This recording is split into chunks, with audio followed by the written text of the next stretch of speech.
Oh boy, we have a lot to talk about today, folks. So much to talk about, so little time. I'm just kidding. I have no restrictions to the stream. I can go as long as I need to. But we'll be talking about three main topics, really.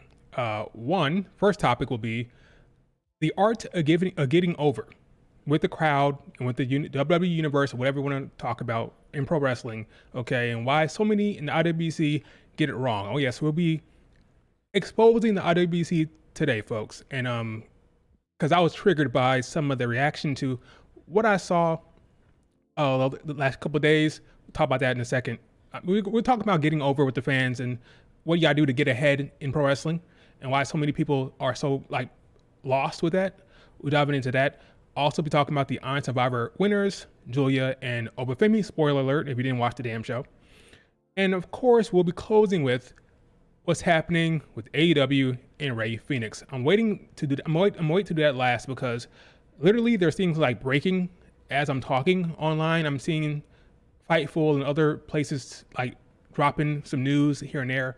So by the time we get there, maybe more stuff will be available online.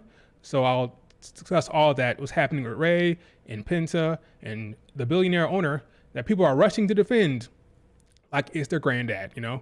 We're talking about that. So do me a favor, hit like, all right, like the video, subscribe, and let's talk about pro res, okay? But yeah, it's interesting what's happening online. Merry Christmas to everyone, Brianna, and all you guys. It's fun. It's interesting. We'll be diving into it. Right. We'll be talking about Ren in particular. Matter of fact, let's dive into it right now. Let's dive into it right now. Let's talk about Ren Sinclair. So if you don't know, Ren Sinclair is in AEW, not AEW. She did wrestle in AEW for like once or twice, but she's an NXT superstar. And I don't know if you guys know this, but she is of course, in No Quarter Catch Crew. And she's very popular right now. Her popularity is on the rise. I think was it Saturday? Saturday, she was wrestling against the likes of Julia, Soruka, Zarya, Stephanie, and she was getting a lot of hints. Ren. The crowd loving her, and she was getting over last month. Her popularity has rise, and that's interesting considering her win-loss record. I don't know if you guys noticed, but Ren Sinclair doesn't win many matches. Her win-loss record is not good. But what's happening here? Because according to the IWC, gotta win matches. Oh, my favorite's losing. Oh my God. Oh, my favorite lost a match. Oh my God. It's not fair. Triple H, Shawn Michaels, let my favorite win. What's happening with Ren Sinclair though? She's on the rise with popularity. I mean, she's getting more pops. And there was a time when she was wrestling Julia and she was getting chants against Julia and everyone else. What's going on here? Well, you see, there's a thing called character work, okay? And Ren Sinclair excels at that, okay? That's kind of her thing. Not only that, but she's a good wrestler, but besides that, that's not what's getting her over. Her in-ring is not getting her over. That's a part of it, but not really. What's getting her over is her character work, you know, cutting promos, interaction with other superstars, telling a story, that aspect of the job. You know how Becky Lynch says that pro wrestling is 90% storytelling? She's right. And Ren Sinclair is great at her job because she's great with her character work. I saw this coming a mile away. Okay, I tell the story all the time. This woman goes by Maddie Ronkowski in the Indies, okay? She's Maddie Ronkowski. And I remember on YouTube, I was scouting Camille. I was scouting Camille. I went to YouTube and I watched a match against Camille. It was Camille versus Maddie Ronkowski, okay? I'm watching this match. And during the match, I'm watching the match. I don't know shit about Camille. I don't know shit about Maddie Ronkowski. I'm watching the match. And like within 10 minutes, I'm like, oh, this Maddie girl is entertaining. Oh, she's good. Why? Her facial expressions, her motions, her character work in the ring, her storytelling. She emotes, okay? This girl is talented. And I'm scouting Camille, right? Went to another YouTube video. Part 2, another match. Camille, Maddie Ronkowski. After watching that match, my takeaway was WWE needed to sign the other chick.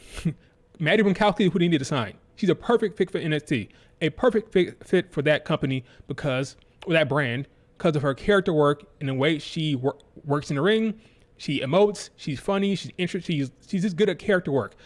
This woman, I then went on the deep dive of Maddie Winkowski. I watched her promos, excellent on the mic. She hasn't really showcased what she can do on the mic in NXT right now. Great on the mic, great heel work. She had a gimmick in Indies was the main character. She's the main character, Maddie Winkowski. She walked around with a damn, what's it called, a stamp. Will literally stamp side character on her opponents. Okay, she's the main character. That was her gimmick.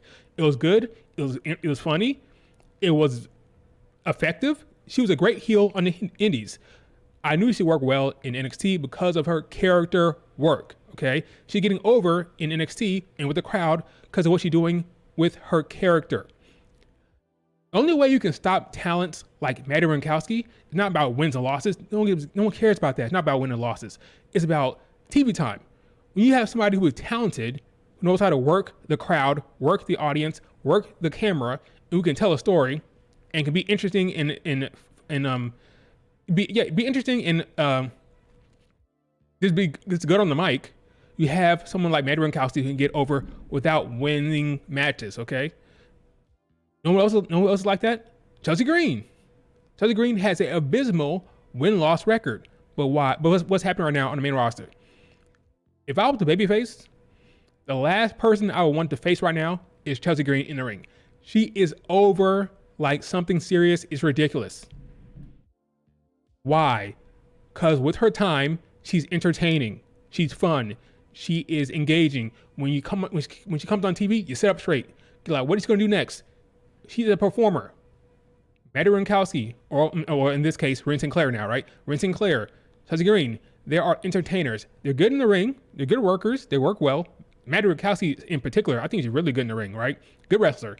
But what's getting her over, not her in-ring right now. It's not her wins, losses, even though that's kind of part of it because people say, oh, wow, look at her in-ring. She's really good, right? What's getting her over is the character work, not wins, losses. Okay? So next time when you're bitching about your fave losing a match, what you should be asking is, what is my fave doing with their time allocated? The only way you can stop Chelsea Green, the only way you can stop Maddie Winkowski or Ren Sinclair in this case, right, is to take them off TV. That's the only way you can stop them. That's the only way you can hold them. Because when they have time to cook on screen, they're going to entertain, they're going to emote, they're going to be engaging, they're going to be interesting, they're going to be fun, and you're going to gravitate to them, and they're going to get over without winning matches, okay? You know who else is like this? Besides Chelsea Green and Ren Sinclair, another talent that was recently signed to WWE's ID program, Zeta Steel. Zeta Steel had an abysmal win-loss record in Marigold, okay? Never won shit. But every time I watched her match, I sat up straight. She was one of my favorite performers in Marigold. Why? Because her character work in ring. She never shut her mouth. Always running her mouth, talking shit in the ring. She's entertaining. She's a performer. She gets it, okay? She understands pro wrestling. Again, an abysmal win-loss record, but she was over with the crowd. Zeta. Did you chant her name? Because she's an entertainer. She's fun. She knows what she's doing, okay? So this whole, oh, my favorite loss, oh my God, what's happening? Her win-loss record, it hurt her. That's the dumb shit I hear online, right? If you're somebody who thinks a loss hurt the talent, you are saying something about that talent. You're saying something about yourself. You're saying that you don't know pro wrestling, one. You're saying that the talent can't get over without wins and losses. If you are an entertainer, Maddie Winkowski, Chelsea Green, Zeta Steel, you will get over without winning matches, okay? All you need is time. I repeat, the only way you can stop these talents is to take them off TV because they understand how to maximize their TV time because they're entertainers, they're performers, they know how to get the crowd behind them and get over. So next time your fave is taking a loss, ask yourself, what is your fave doing with the time allocated? Okay, is she being boring? Is she just there? Is she just trying to be a badass, but not actually playing to the crowd, not actually talking, getting herself over? Like I said, Zeta Steel will not stop running her mouth during the course of her match. She will run her mouth the entire match, and it's funny, and I pay attention, okay? It doesn't matter if she wins or loses, okay? Does that make sense? Okay? Stop bitching about your faves losing matches or their win-loss record and ask yourself, what are they doing with the TV time given? Okay, because Chelsea Green is over like hell. Right, Rey Sinclair, her more and more, she's getting more and more chance, more and more support from the crowd, and her loss record is not great. Okay, why? Because they are entertainers. They're pro wrestlers, but they're also entertaining. Okay, so that's what I wanted to get across when it comes to like this whole narrative I saw online. For example, what really like steered this conversation for me. Well, let me read some of the chat real quick. I'm ignoring you guys. Zeta is amazing. She is funny. I like her a lot. I told her that on Twitter myself. Like, she is an entertainer. Lyra is over with the crowd as well. She is. Well, like, mostly, yeah, she is. Favorite wrestlers loses means buried in wrestling. Yeah, exactly. When your favorite wrestler takes a loss, you ask yourself, oh, they're buried. Folks, this is fiction, okay? The only way a loss can hurt you is if creative wants it to hurt you, okay? It's fiction. You can win one night and lose the next night. You can lose one night, win the next night, okay? It doesn't matter. Like, win and losses are important within the structure of a story, sure, but the story is already played out. If a creative is good at what they're doing, they know what's going to happen. They know who's going to win the big match, okay? So they have it planned out already. So when people say, oh, this is going to hurt the talent, right? What are you talking about? Her mental health? No. Physically? No. When you say your fave is going to be hurt by that, what you're really saying is to be hurt within the WWE universe or the fans' perspective, right? Because they're not talking about storylines. Because the storyline is played out already, right? It's set. It's already planned out, right? It's fiction. They're playing a character in the story. So them losing is just a part of the storyline. So what do you mean by it hurting them? They're talking about the perception of the fan. Oh, my fave lost a match, so they think she's weak and, she's not strong in the eyes of the fan. That's what you're talking about, which is a dumb thing to talk about when you're talking about your fave or you're getting over or being successful in the company. What are they doing with the time allocated? Are they entertaining? Are they maximizing their minutes? Okay, and are they getting over?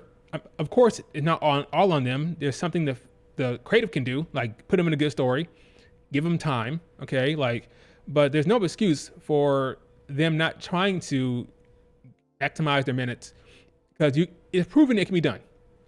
Wins and losses doesn't mean nothing to me. And I think Cody Rhodes is over with the crowd because he has a good win-loss record?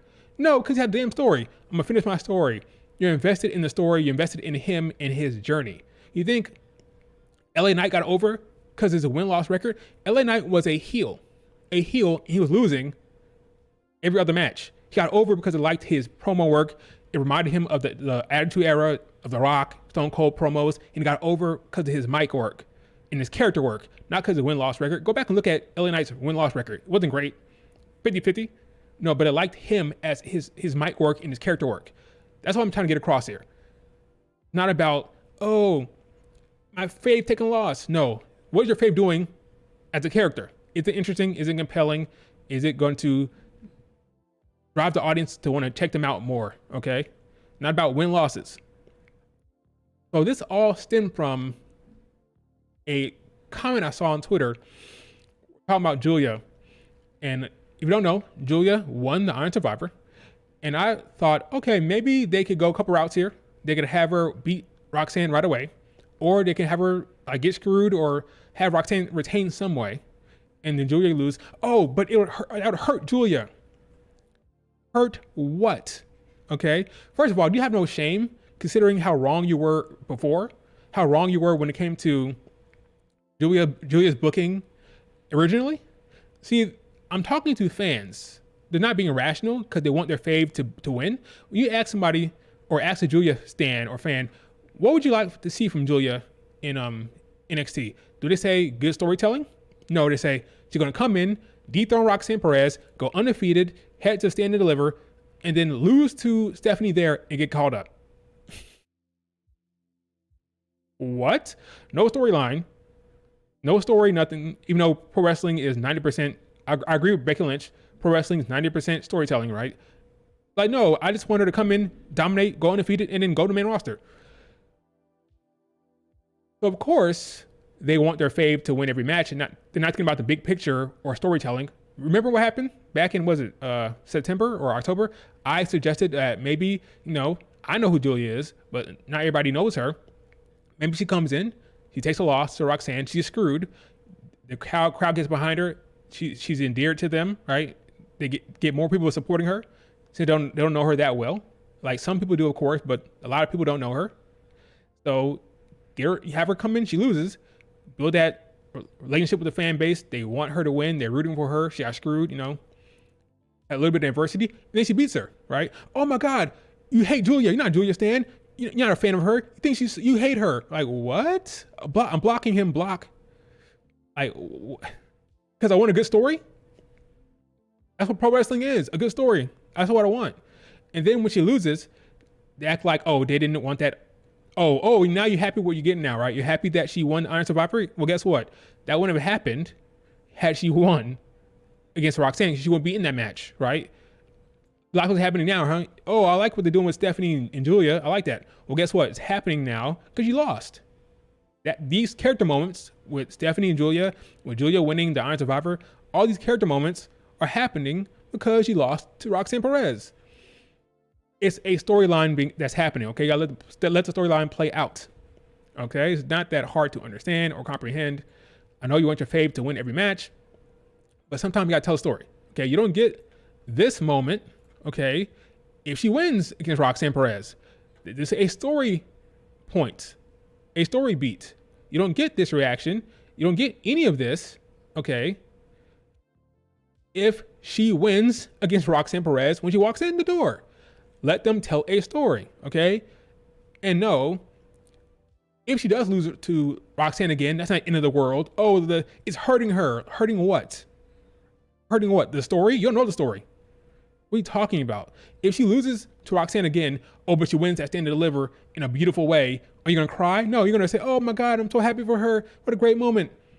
You're emotional because you're a stan or a fan. You can't see the forest from the trees, and you just want your fave to win every match and not taking storytelling into consideration whatsoever, okay? I'm not saying, at this point, I will dive into this a little bit more when we talk about the Iron Survivor winners, but at this point, she probably has to win against Roxanne Perez in LA, probably, because they're really, really honing in on the Stephanie-Julia relationship and that storyline. So maybe they're setting that story up for Stand and Deliver, Julia versus Stephanie. Cool, that can happen. That's perfectly fine. But if it's something else, that's fine too. Like this whole, oh, my fave's gonna be hurt. Hurt in terms of what? Like what? What's gonna be hurt? This is fiction. What's hurting? Well, it's a character. She's playing a character. This is a storyline. What's being hurt? They're talking about the fan perception, and that's just stupid because you can heat somebody up with like that. Look at Bianca Belair. She KODs Piper Niven just like that. Entire internet. Oh my God, she's so amazing. Yeah, I forgot about Bianca. So she's so cool. She's so awesome. Yeah, let's get her into the title scene, right? One match to heat Bianca back up. One match. This is pro wrestling. That's how it goes. So please miss me with my fave is getting hurt by losses. You sound stupid. I mean, it's ridiculous.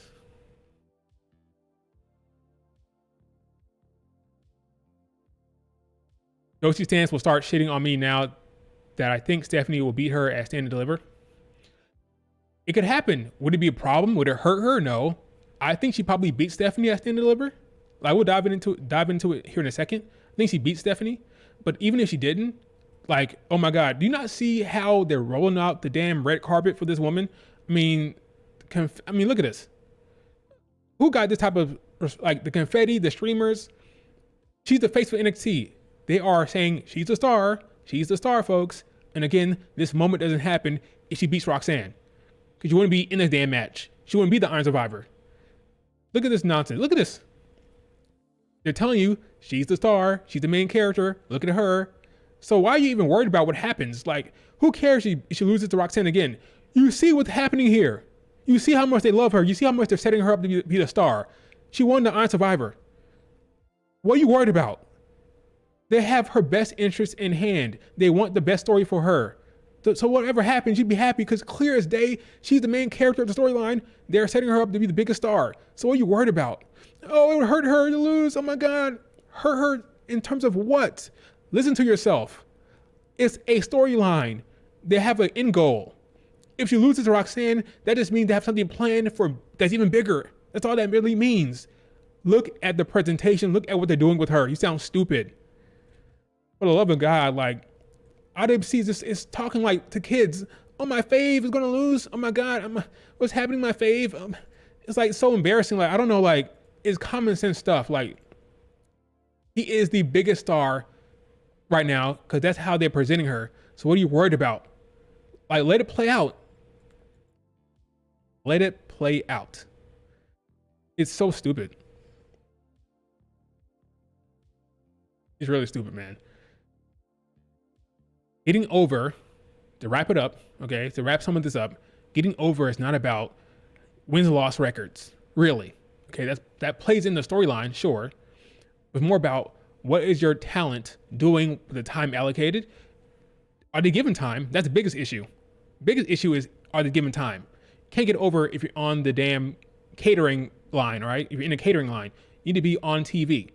Once you're on TV, what are you doing with your time? Are you interesting? Are you fun? Are you emoting, using your face like Chelsea Green, like Winston Sinclair? Are you entertaining? That'll get you over more so than taking wins and losses. Okay, I'm telling you. People don't remember how many suplexes you did or how clean your right hook was in the match or your moonsault. They're gonna remember how you make them feel from a character standpoint, from a storyline standpoint. And Julia gets it. I tweeted this recently, right? By recently, I mean today. Julia is one of the better in-ring storytellers. She has good psychology. She emotes. She has emotion on her face and reminds me of Becky Lynch. I said this time and time again. It's not the first time. My comp for Julia, my comp for her is Becky Lynch. Both good in-ring, both good storytellers, both have good facial expressions. They wear their emotions on their faces. They tell a good story. And that's, for me, that's Julia's best attribute. That's her superpower. Telling a story, emoting. She's very good at playing to the crowd, knowing what beat to hit from an emotional standpoint. Look at her reaction. Like this, check this out. Check this out. Okay? Let's talk about this for a second. Check this out. So this is Julia at Stand and Deliver. Not Stand and Deliver, but at a deadline. This is her reaction to her win. Let's check this out. Like, me, it was me. I won, me. Confirmation, me, it was me. Oh my God, look at the reaction. She could have played that a million different ways, okay? This woman was billed as an assassin from Japan, one of the best in the world from Japan, whether you agree with that or not. That's what they billed her as. Like, Julia coming in from Japan, one of the best in the world, greatest from Japan, champion, stardom, like one of the best ever from Japan, right? That's how she was billed. She could have played this like a badass. She could have played this like, oh, hey, I won. Of course I won, right? She could have been cocky. She could have went to the crowd and played to the crowd. She could have got hyped up and said, I told you. There's so many dozens upon dozens of ways she could have played this. What did she do? Me? It was me. I won. Me? She was in disbelief. She gets it. She understands. That's the character she wants to go with. Okay? That will endear her to the fans. That will get her more fans, more support for playing it that way. And that is a conscious decision to go that route. She just gets it. She understands pro wrestling. She understands storytelling. And the route she went with here will get her even more support. I like the decision. And I think it's very effective. And now you want her to win. You want her to beat Roxanne Perez. You want to get behind her. You want to support her, okay? She's just very good at what she does. I think is her best attribute as a pro wrestler is her in-ring psychology, her storytelling. Oh, that's great. And I think it's going to take her far with that, okay? She gets it. She understands that pro wrestling is a storytelling medium. That's all it is, all right? At the end of the day, just good guy, bad guy. How do you make people feel? What the storylines are, and who comes out on top, okay? That's all it is. And as long as she keeps that up, and by the way, her in-ring is great. People don't know about this, about Julia. She was not considered the best in-ring performer for a while.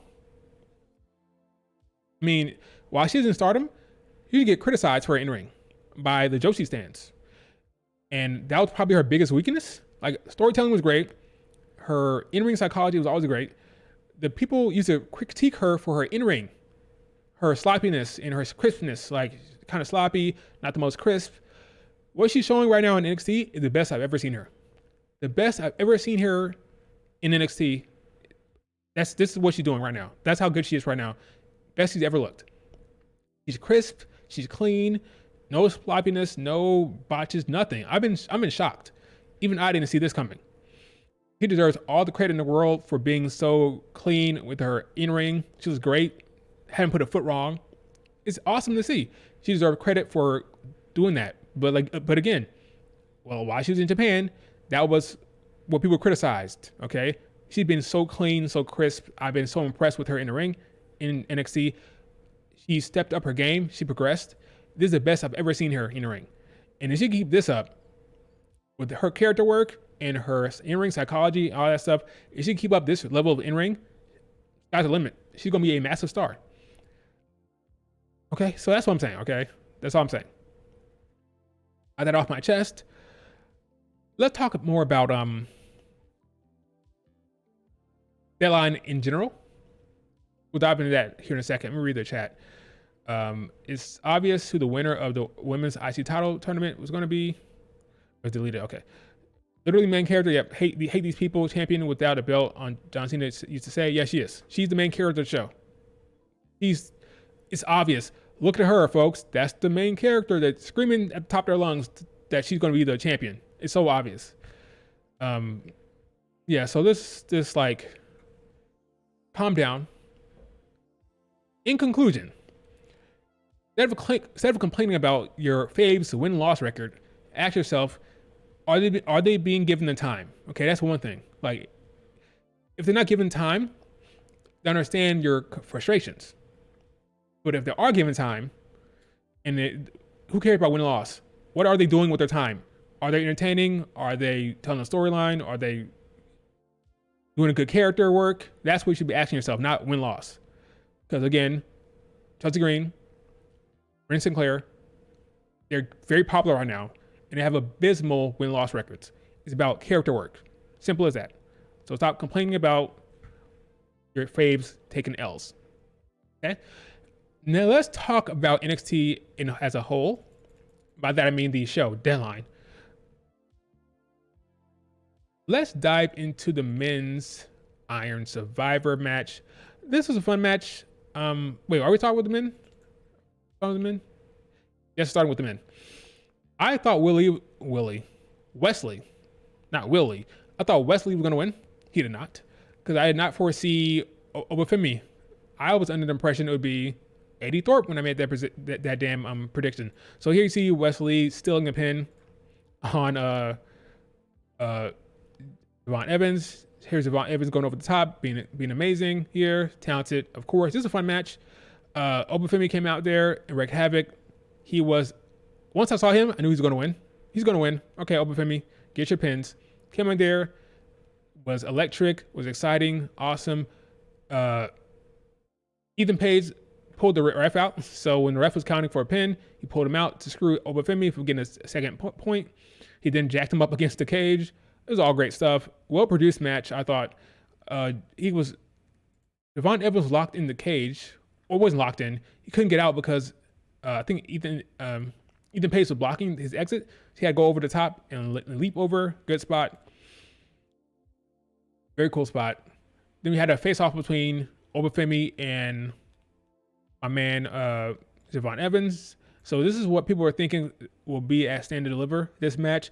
I don't know for sure, but I can see this match. If you call up Trick Williams, that's the best idea. I don't know.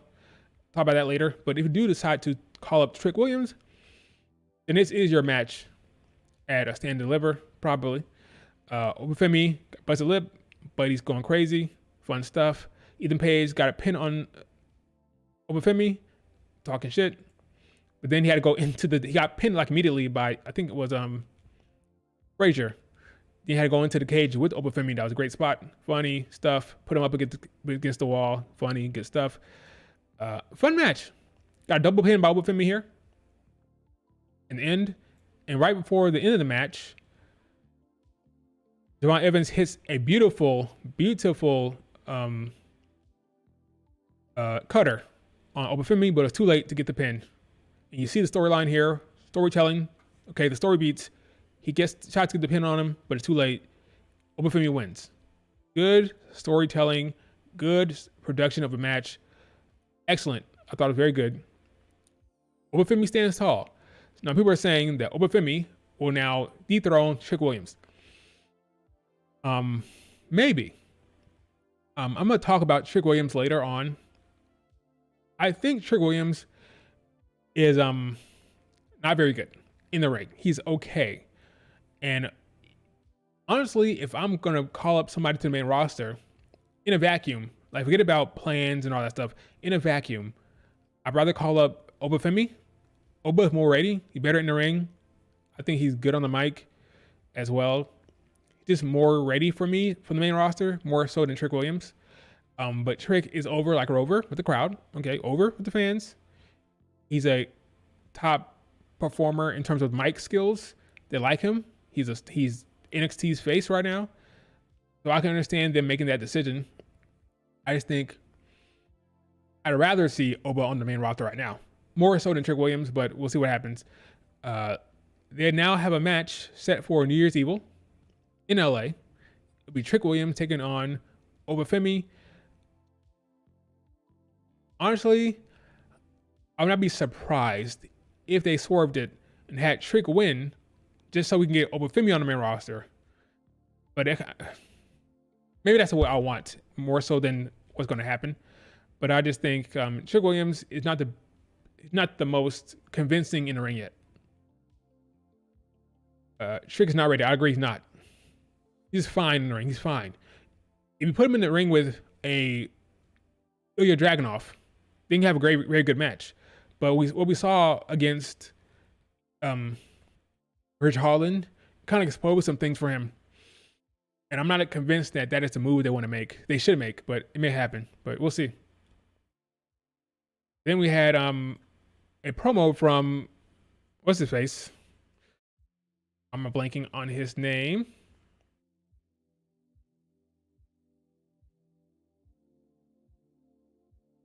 Oh yeah, Lexus King. Lexus King.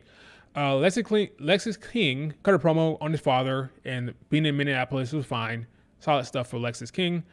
It was fine. It wasn't like the biggest thing in the world. It was fine. Got the job done. Got Zarya over here doing the most. Zarya will be over with Triple H for sure.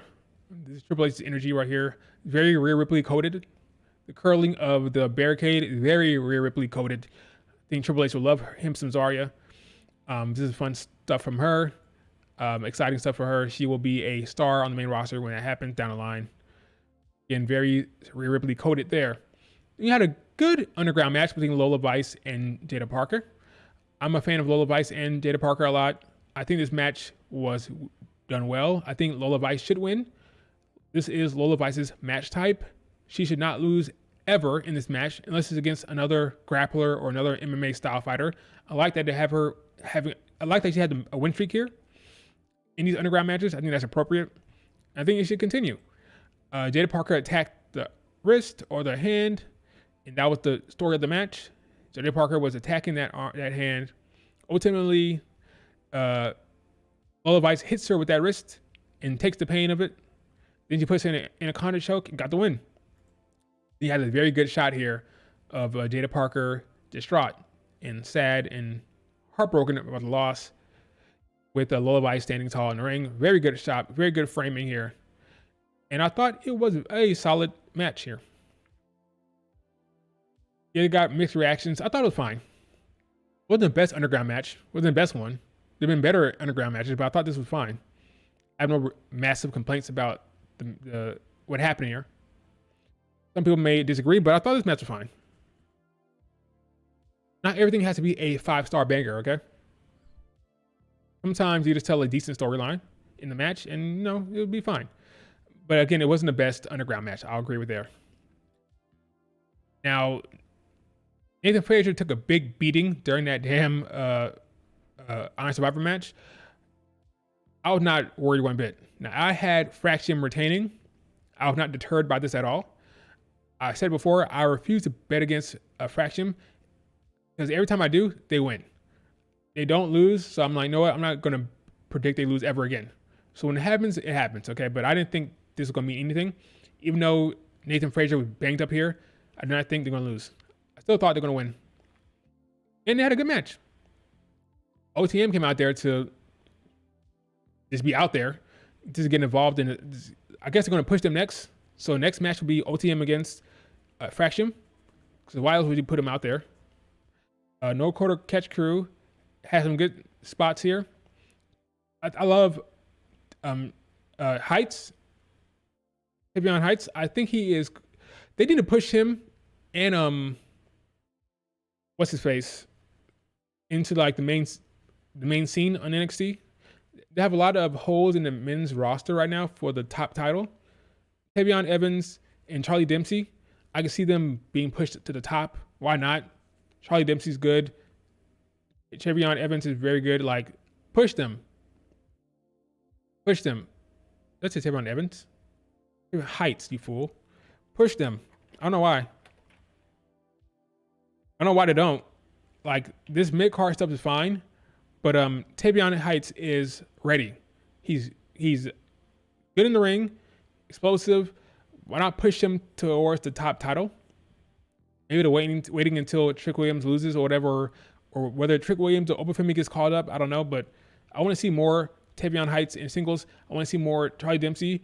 Right now, they're kind of in the mid-card with the damn Heritage Cup. Forget about the Heritage Cup. Forget about it.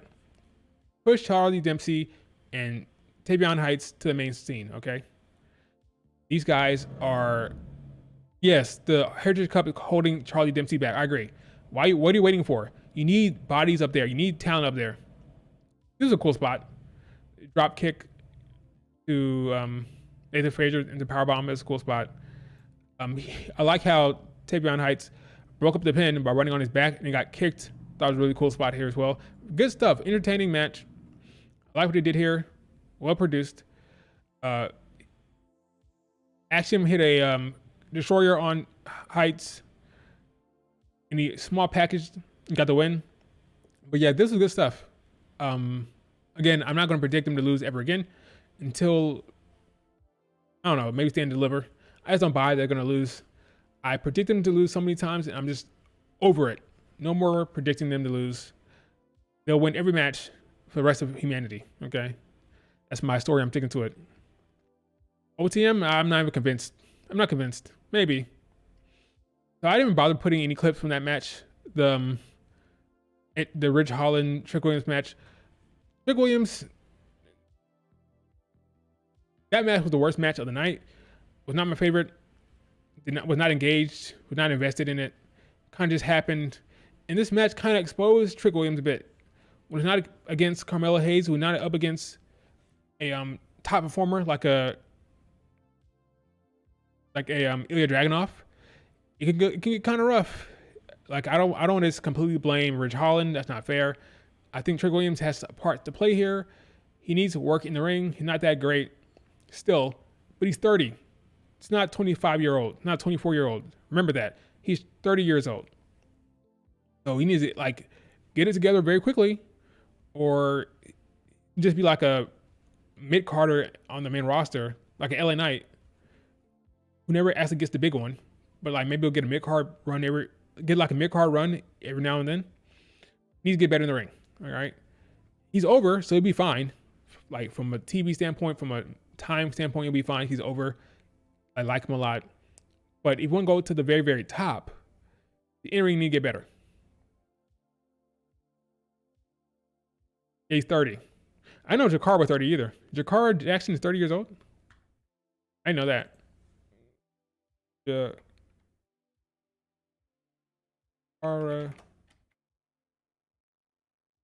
He's 30. Snap. I thought you were younger than that.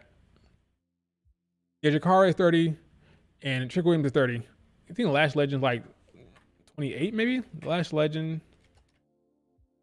She's further along than both of them. 27.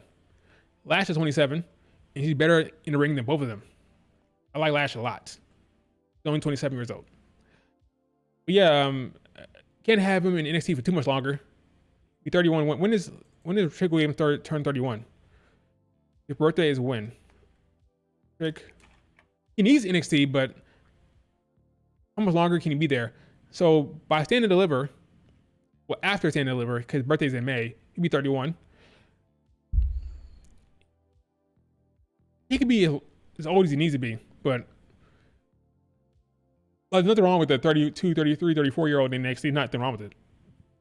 But people can wrestle long till they're like, in their 40s. But the problem is, you think he's younger than he is. I'm going to say. You think he's younger than he is. So, we'll see. We'll see. Again, Women's Iron Survivor. All 5 women killed it. Ren Sinclair looked great in this match. She fit in well. She's a star in her own right. I was impressed with Ren Sinclair a lot. Talked about it already. She gets it. Understands pro wrestling. I am thrilled for her. Truly. I am truly thrilled for her and her success because she deserves it. Because of her character work. Because of her in-ring psychology. Because of the way she tells a story within the match. Her emotions, the way she emotes. She deserves all of that. 45 minutes was a grapple exchange between Julia and Rin. Very fun to watch. I thought they did very well. Submissions, holds, nice stuff. Then Soruka came in. For me, Soruka was the MVP. She was my pick. That didn't happen. We'll talk about that in a second. Rin, I thought Soruka was the MVP of the match. This is exciting, bringing energy. This hitting all her spots. Amazing. She'll be main eventing WrestleMania in the future, I think. She'll of all the people in the ring, she'll be the biggest star, I think. Because she's just undeniable with her talent. I think she'll reach that ultimate heights. So beyond Julia, beyond Zarya, beyond even Stephanie Fakir, I think she'll probably have the most WrestleMania moments, the most WrestleMania spots down the road. Because of her freakish athleticism, and she's homegrown, and she's younger than all of them, I think she just has so much upside. Her mic skills are fine. She's relatable. She sounds natural on the mic. She needs more stories to tell, like more opportunities within the storyline. But from an in-ring, I don't think there's much that needs to be done with her mic work. She can develop that more on the main roster. She's ready now. I call her up now. That's what I would do. Call her up the same way you did Tiffany on SmackDown. Call her up early to Raw, whatever. Let her start cooking. Triple H will book her strong as F. This is Triple H's type of talent. She's bigger girl, athletic, great look. She looks amazing, right? This is Triple H's girl. I'm telling you, she'll be booked strong. Maybe even stronger than Tiffany. Because she's a face. She'll come in as a face. They were protecting her for crying out loud on main event.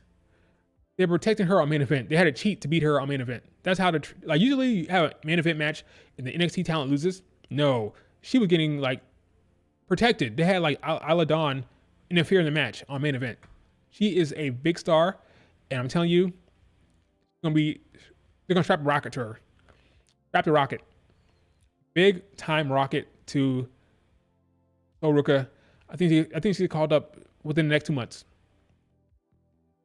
Again, Ren Sinclair cooking on the ring in the ring with these submission holds and her in-ring work, just impressive as hell. She can go.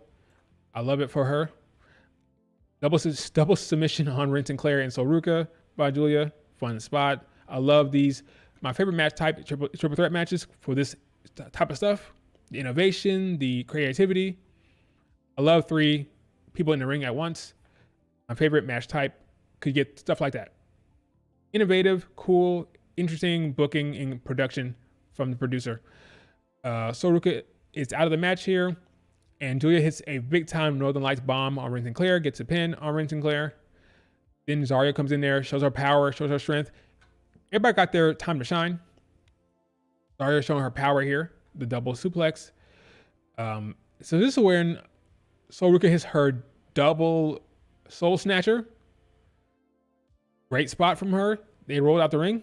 That was well done. Then she hits the Soul Snatcher on Rin Sinclair later on. Not even later on, like right after this. Right after she got out the cage, she went in the ring. And then Soul Ruka hit the Soul Snatcher on her. Got the pin. They put Zarya through the table, was a good spot. By they I mean Soul Ruka and Julia. That was cool. Then what else happened here? Look at this. Look at this woman. She just gets it. Okay, look at her face. Look at her face.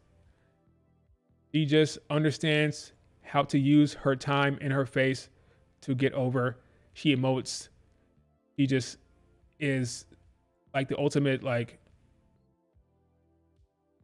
she just gets it. She'll go far. She'll go far. She'll get more and more people behind her, more and more fans. You just know what she's doing. She knows what she's doing. The ultimate entertainer.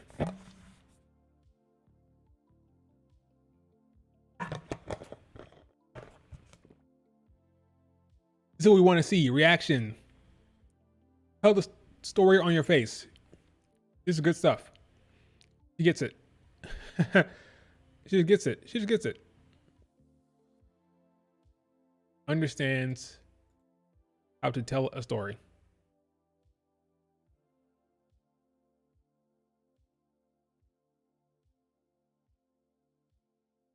So I can't say enough about Stephanie not Stephanie, but I can't say enough about Rin Sinclair. I just can't say enough. I will give her flowers to the umpth degree because of her character work. Let's move on to the next thing, which is, so she hits a Sasuke special. This is a move that was popularized by someone in Japan by the name of Sasuke, the great Sasuke. It's called a Sasuke special. Other women I've seen that does this is Sadie Gibbs, but no disrespect to Sadie Gibbs, Soul does it better. No disrespect, Sadie Gibbs, I'm a fan. Soul Ruka does this much better. She's a freak. Soul Ruka is a freak. Okay. Only other person, Sadie Gibbs, but Sadie doesn't do it like this. Didn't do it as good as this. This is just like top tier athleticism. Soul Ruka is a freak, and again, it's gonna go far. When you're one of one, you're gonna go far, and that's what she is. Like, there's only one Soul Ruka right now. The freak. I mean, it's just a beautiful execution, like so much height over the ropes. Just a freak of nature, and she's gonna go very, very, very, very, very, very, very, very far. Call her up. Call her up now. Call her up. Sadie Gibbs is good. I agree. It's not as good as this. I've seen Sadie Gibbs do the move. Okay, I can pull it up for crying out loud. Want me to? It's not that. It's not that. You can do it, but not this. This is next level. And I'm a Sadie Gibbs fan. All right. Matter of fact, let me pull up Sadie Gibbs' version. Just for funsies. Sadie Gibbs in Japan killing it. So here's what I said. I say, Sadie Gibbs, I was not familiar with your game. Here's her version of the Sasuke special. She hits the ropes. It still looks good. I complimented her. She liked it. She liked my tweet. But it shouldn't get as much air. Okay, see how she hits the ropes? See? It's not the same. Still impressive, but it's just not, it's not as explosive as an athlete. That's all. But it's still very impressive. Still very impressive, but it's not Soul Ruka. That's not an insult. It's just the facts. We're going to be honest on the channel, okay? We're be honest here. We're not going to bullshit, okay? Soul Ruka got more air. It is what it is. I'm a fan of Sadie Gibbs. I think she's cool, awesome, cool look, athletic, awesome. But yeah, this is next level from Soul Ruka. All right, let's talk about, I love the visual. I love this emblem for Stephanie Fakir, how it goes dark, and that damn goat symbol is just so cool. Love Stephanie, she's perfect.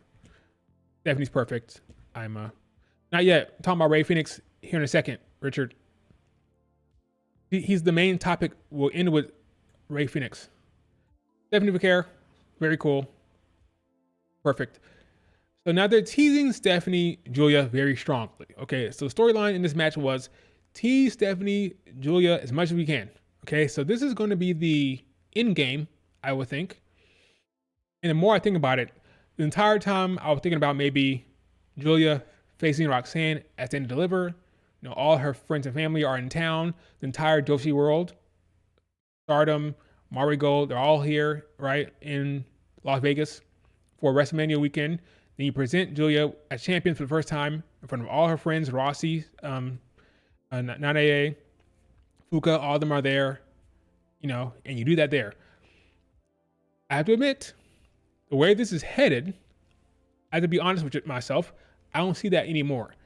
I've always said that the second time Julia faces Roxanne, Julia will win. That's what I said from the beginning. The problem is, I always thought that would be at the PLE. I thought the second time they face each other would be a PLE. So of course, PLE, stand and deliver, that's when it'll happen, and then she'll beat her then. I did not foresee the Iron Survivor winner. I did not foresee the second match happening at New Year's Evil. So now I have to reevaluate. They're teasing this feud very, very hard. So hard, I have to believe that this is the end game.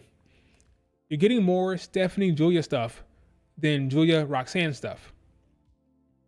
That has led me to believe that Roxanne will probably lose in LA on TV for free. I think Stephanie will face Julia at Stand and Deliver. I think Roxanne will lose in LA. And they will build towards the ultimate match, Stephanie Vaquer versus Julia at Stand and Deliver. That's where this is headed, folks. They're teasing it over and over and over and over again. I can't deny what I'm seeing. So, in LA, it's the same week as the Netflix debut for Raw. So Netflix for Raw will be in LA. NXT will be in LA, and NXT will be on Netflix as well. Not for America, right? In America, it'll be on CW, right? But for everywhere else, it'll be on Netflix as well. So you have all the stars in LA, your John Cena's, Becky Lynch, Triple H, Shawn Michaels, all the stars for Netflix show that debut on Raw will be there in LA. Then you have NXT the very next day, probably have Triple H on the scene. Probably have a lot of other stars there, you know. Tiffany, I remember Tiffany brought up that she'll be showing up for this match, for the NXT match. Well, it makes sense because Tiffany might show up for Raw on Netflix, so she'll be there. The entire roster might be there in LA, honestly. All the stars, Raw and SmackDown, will be there for Raw on Netflix. The next day is NXT. That's the day you have New Year's Evil. Rick against Obafemi. Stephanie against Julia. The next day. It's a big show. It's a big show. Am I surprised that Roxanne and Julia will not have a match on a PLE? The first one, remember, that was the debut of the CW. That was not a PLE. Now the second one will also not be a PLE. That's surprising to me. But I cannot deny, that's where it's headed. That's what my brain is telling me. This is the match they're teasing. This is the end game.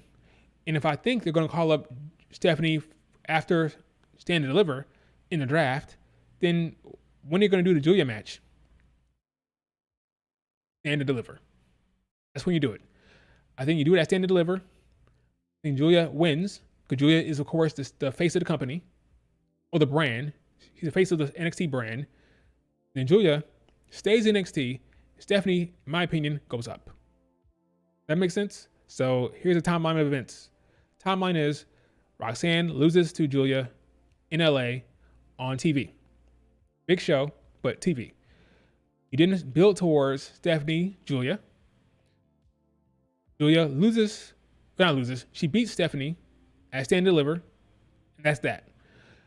Because we've been wondering, if Julia does face Roxanne at Stand and Deliver, what the hell is Stephanie doing? What does she do? Well, now it makes more sense, right? Makes a little bit more sense. Stephanie will face Julia, and Roxanne will be out of the picture. Especially with this whole transfer window thing going on. You got Cora Jade saying she hates this place. Go on her social media. Check out Cora Jade. Check this out. Everywhere you look, Cora Jade is on TV, on social media, saying that she hates this place. Is she going to go up with Roxanne Perez? Are they going to go up together? Maybe.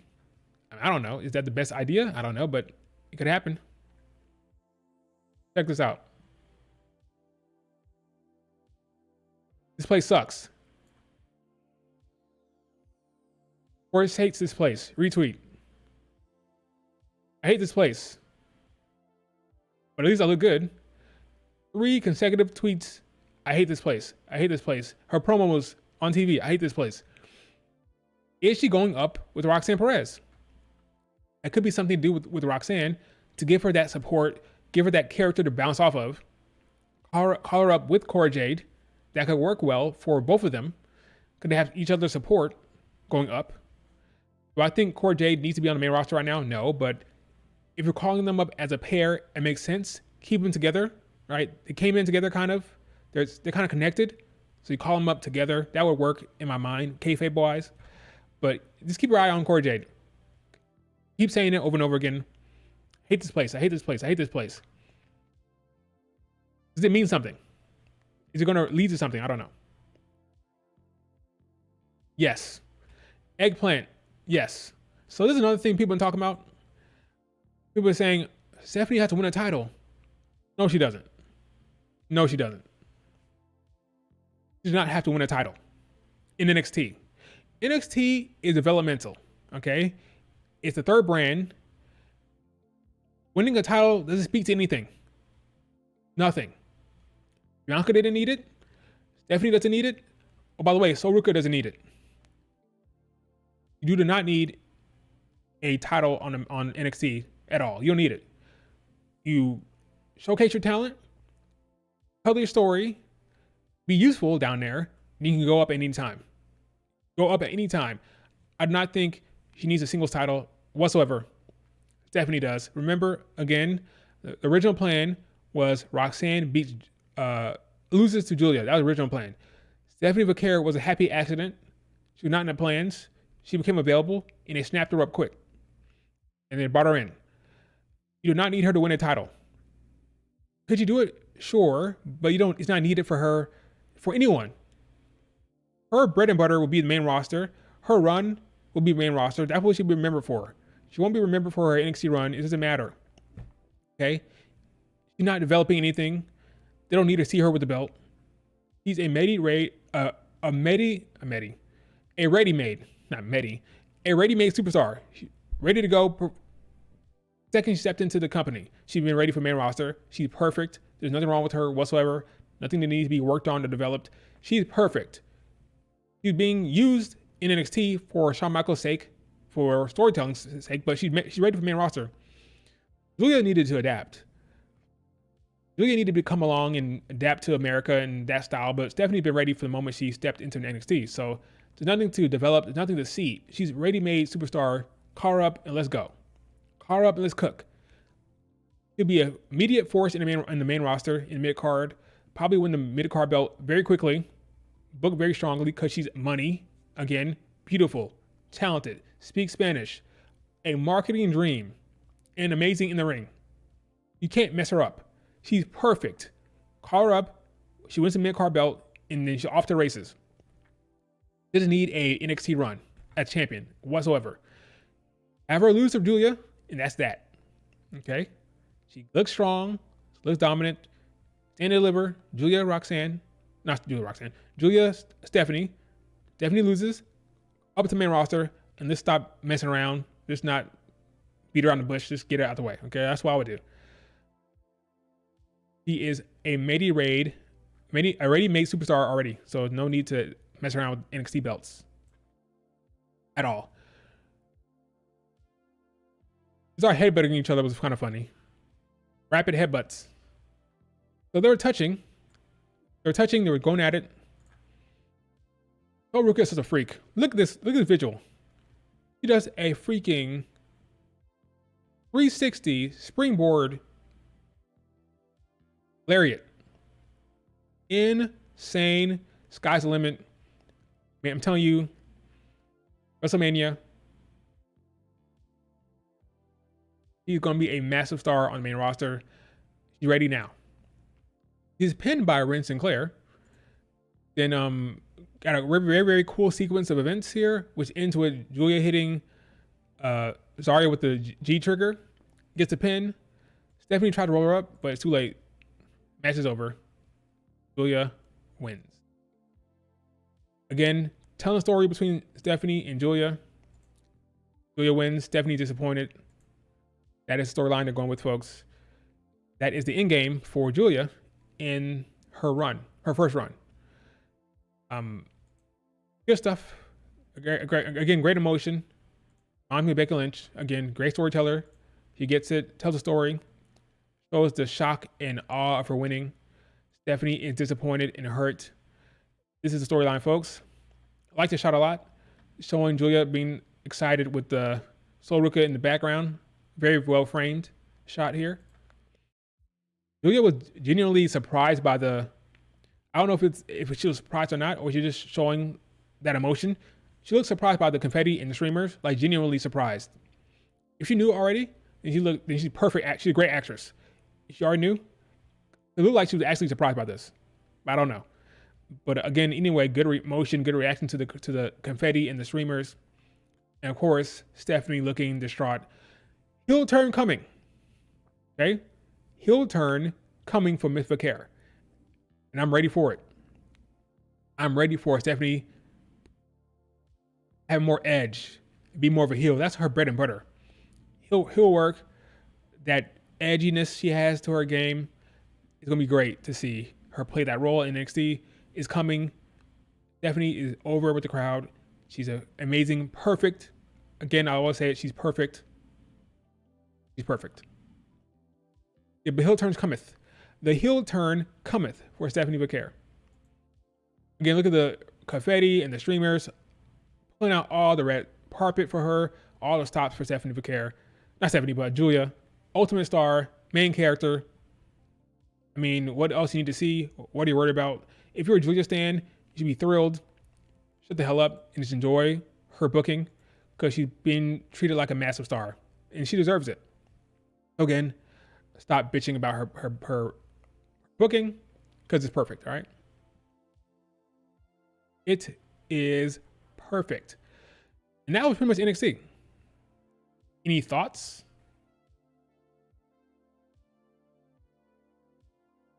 Good show.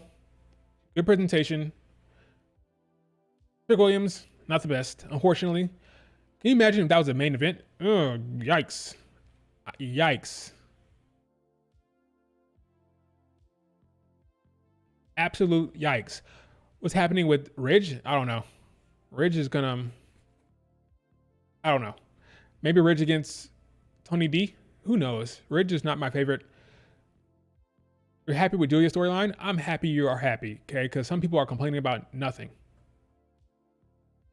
Yes, I'm glad it wasn't a main event as well. Yeah, it was felt like very Mario, yeah, very Joshi coded. Very Japan style. That's why they did it, I think. Reminded her of her home, of what they do back home. Streamers, it was very, very cool to see. Main event, they killed it.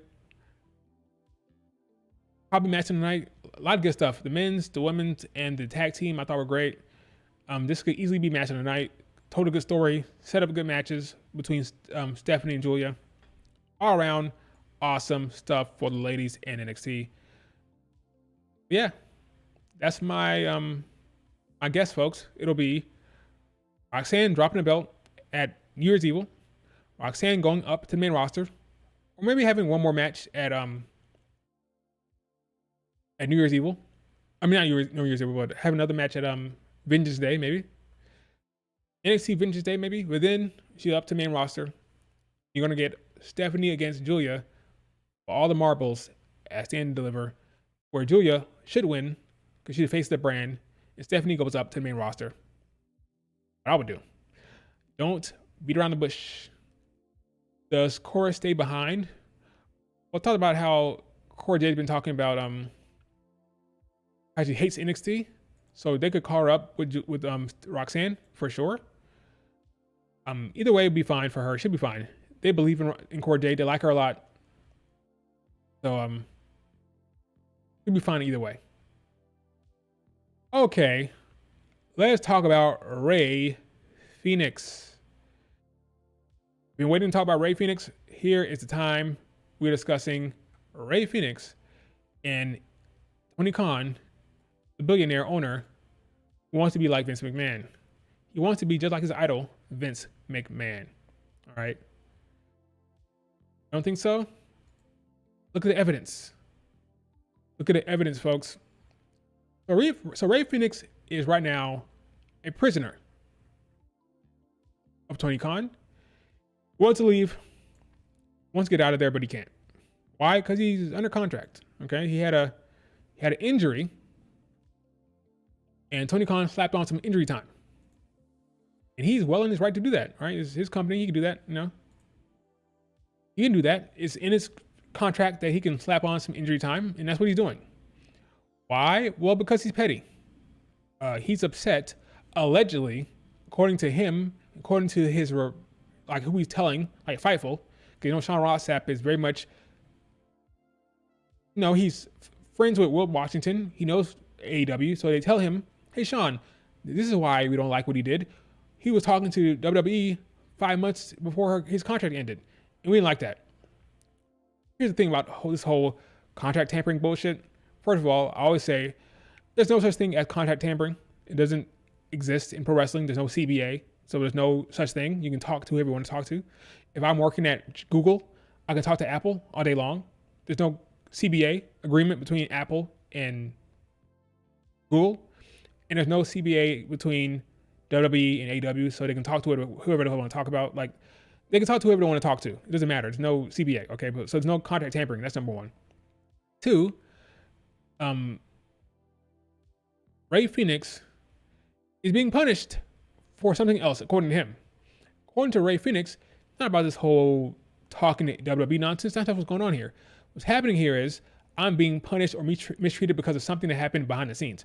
Now, according to Rey Fenix, he confirmed this tweet, okay? There's a tweet by Dr. Chris Featherstone. And he's suggesting, alluding to the fact that this alleged excuse that Tony Khan is giving, the dirt sheets that, oh, I'm punishing him because WWE wants him, and that's why I'm not letting him leave for free, right? Or leave on his contract when his contract ends. I'm gonna extend his contract, even though I know damn well he wants to leave. I'm gonna extend it because of WWE contract tampering, which of course, again, does not actually exist. He's saying that's not the case. That's fake news. What actually happened is something real happened behind the scenes, a huge injustice that Rey Fenix is alluding to.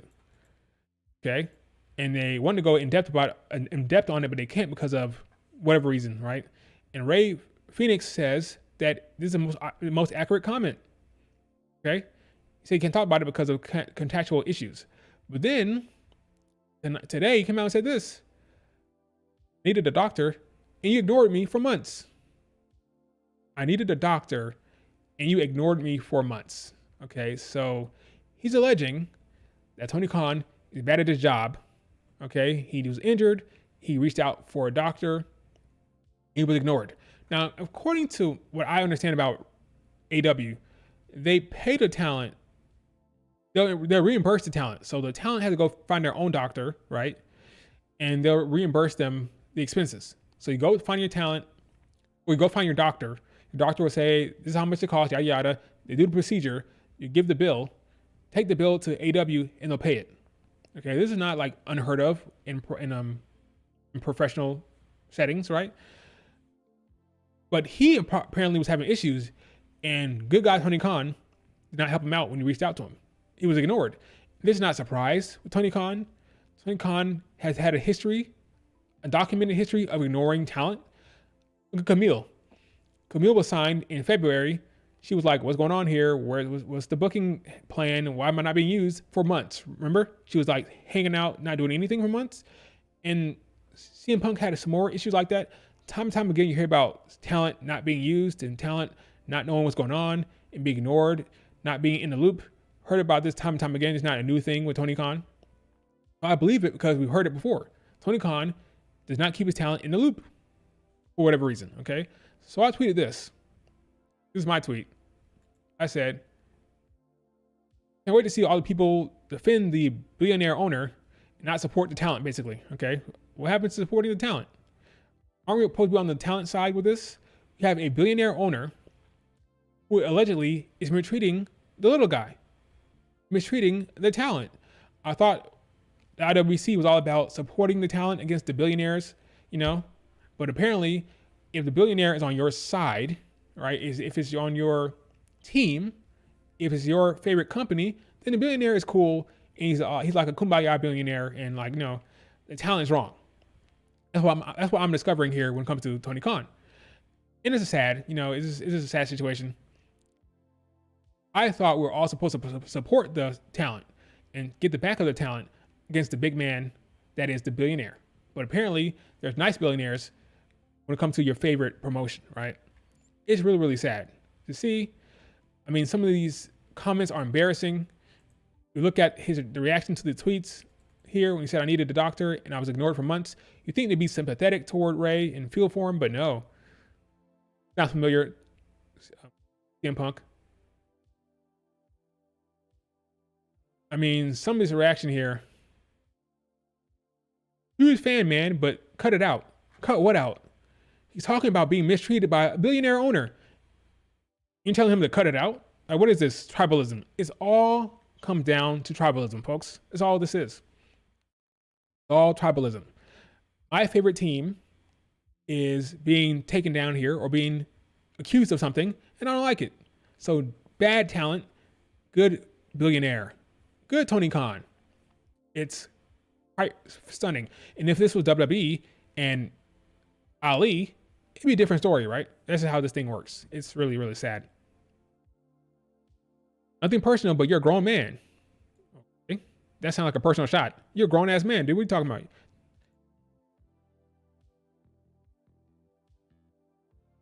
You need to meet a doctor. You make the appointment and get treated. You need to see a doctor. Okay. Seems like you're more concerned with AW paying the bill than getting treatment. You got that from this tweet, my guy? What?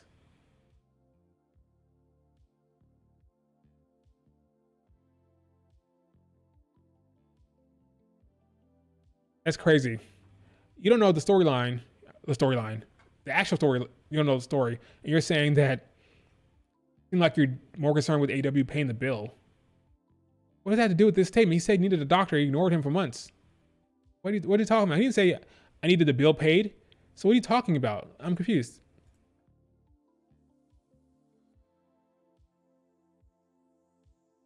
I needed a doctor this week and I went to see one. Why? Because I'm a grown ass man being paid millions to sit at home and finish my contract while amazingly working other dates in critical condition.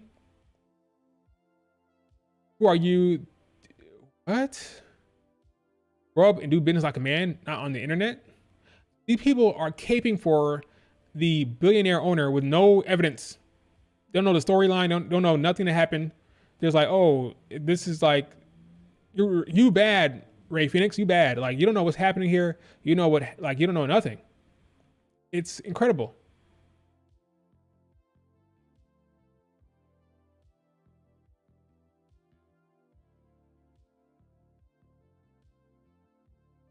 These Fed walkers don't understand what being an independent contractor really means. So CEC is all about tribalism. So this guy gave it away here. These Fed walkers. So we see here, this is all tribalism. That's what this come down to. Is his team versus my team. You know, that's what it is. It's all tribalism. He outed himself very quickly. They don't know what's going on here. They don't. And they're talking like they do, but they don't know the storyline. He's a storyline. They don't know the story. I've been talking about storylines with character work, so it's in my head. They don't know the story. Jesus, the AW fan base sucks. They're blindly loyal to Tony Khan, Tony Coke, so easily allows them to turn on someone. I agree. They don't know the storyline. Say it again. They don't know the story. They don't know the story. They don't know what's happening here. and they're just accusing him of like wrongdoing or being like selfish. They don't know shit. It's really, really sad. So I'm thinking like, this is not new for Tony Khan. Like, this is not new.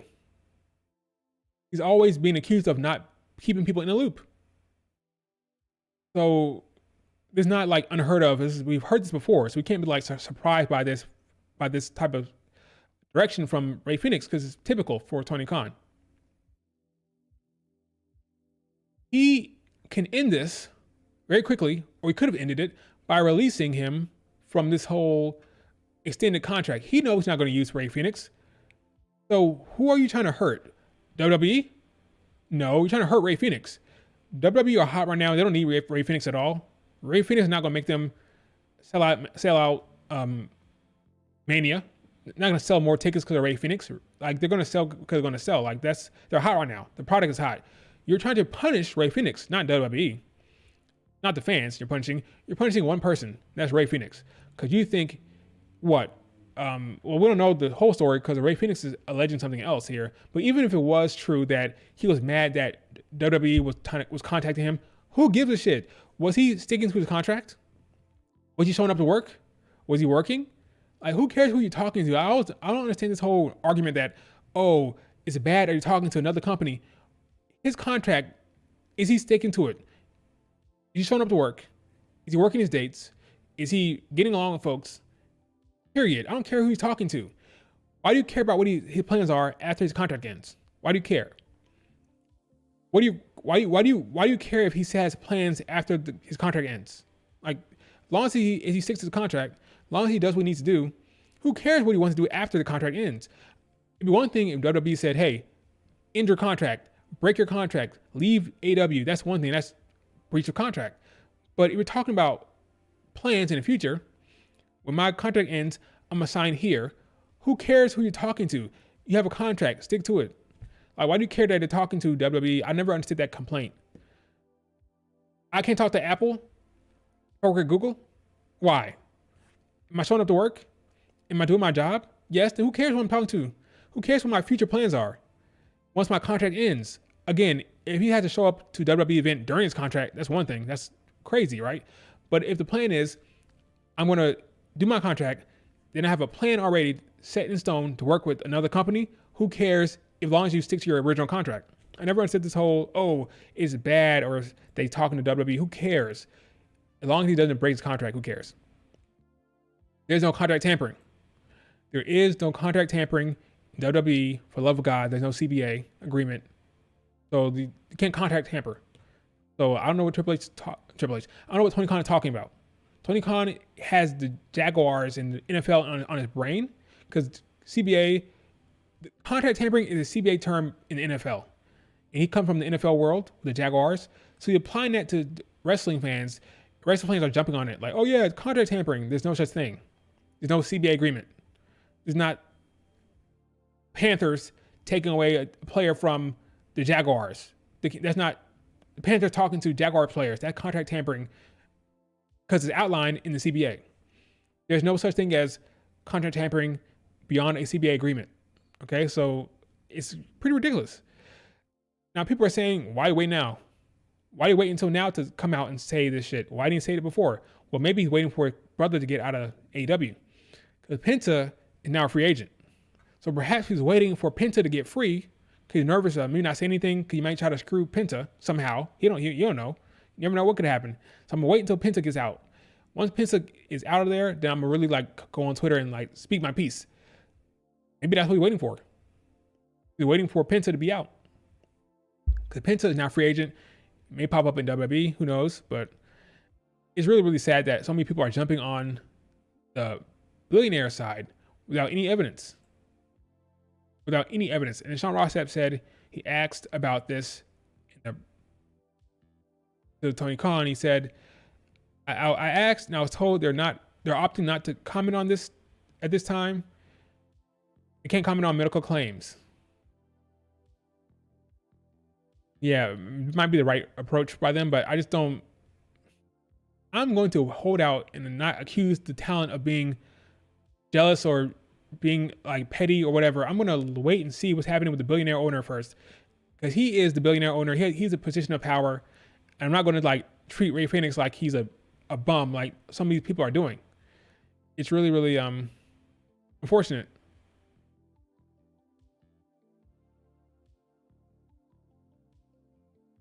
It's fake. Prince have been signed by WWE. That's fake. Not been signed by WWE, according to Sean Rossap. Let's see. It's something else about Bobby. Never mind. But yeah, I think it's unfortunate. Let's see what else is happening. Everybody comes to the defense of poor Tony Khan. Really, really sad. It's really, really sad. Yeah, it's all about tribalism. That's all it is. It's all tribalism. My favorite team is being accused of something. Tony Khan good, talent bad. Is really, really not like a good thing that's happening here. Let me see if any new news popped up on this Rey Fenix issue. So basically, I would like for him to let him go. Like, why are you holding on to somebody who's not, doesn't want to be there? Doesn't want to be in the company? Why would you hold on to him? Let him go. Let him be free. Hurts nobody but Rey Fenix. It's a petty move. You're not hurting WWE at all. You're not hurting them at all. You're hurting one person. That's Rey Fenix. WWE will be fine without Rey Fenix. You're paying him to stay at home. It's a bad PR move to me. Better PR move would be, you know what? Let's just let him go and be done with him. Doesn't want to be here. He helped us out so many years. He's such a big, important part of our programming for years. His brother, him and Penta have been great for us. Lucha Brothers have been great for our company. Let's not make this dirty or ugly. Let's let him go. But no, he must be petty. You must try to stick it to him. And he's a billionaire owner doing this. People are complaining, rightfully so.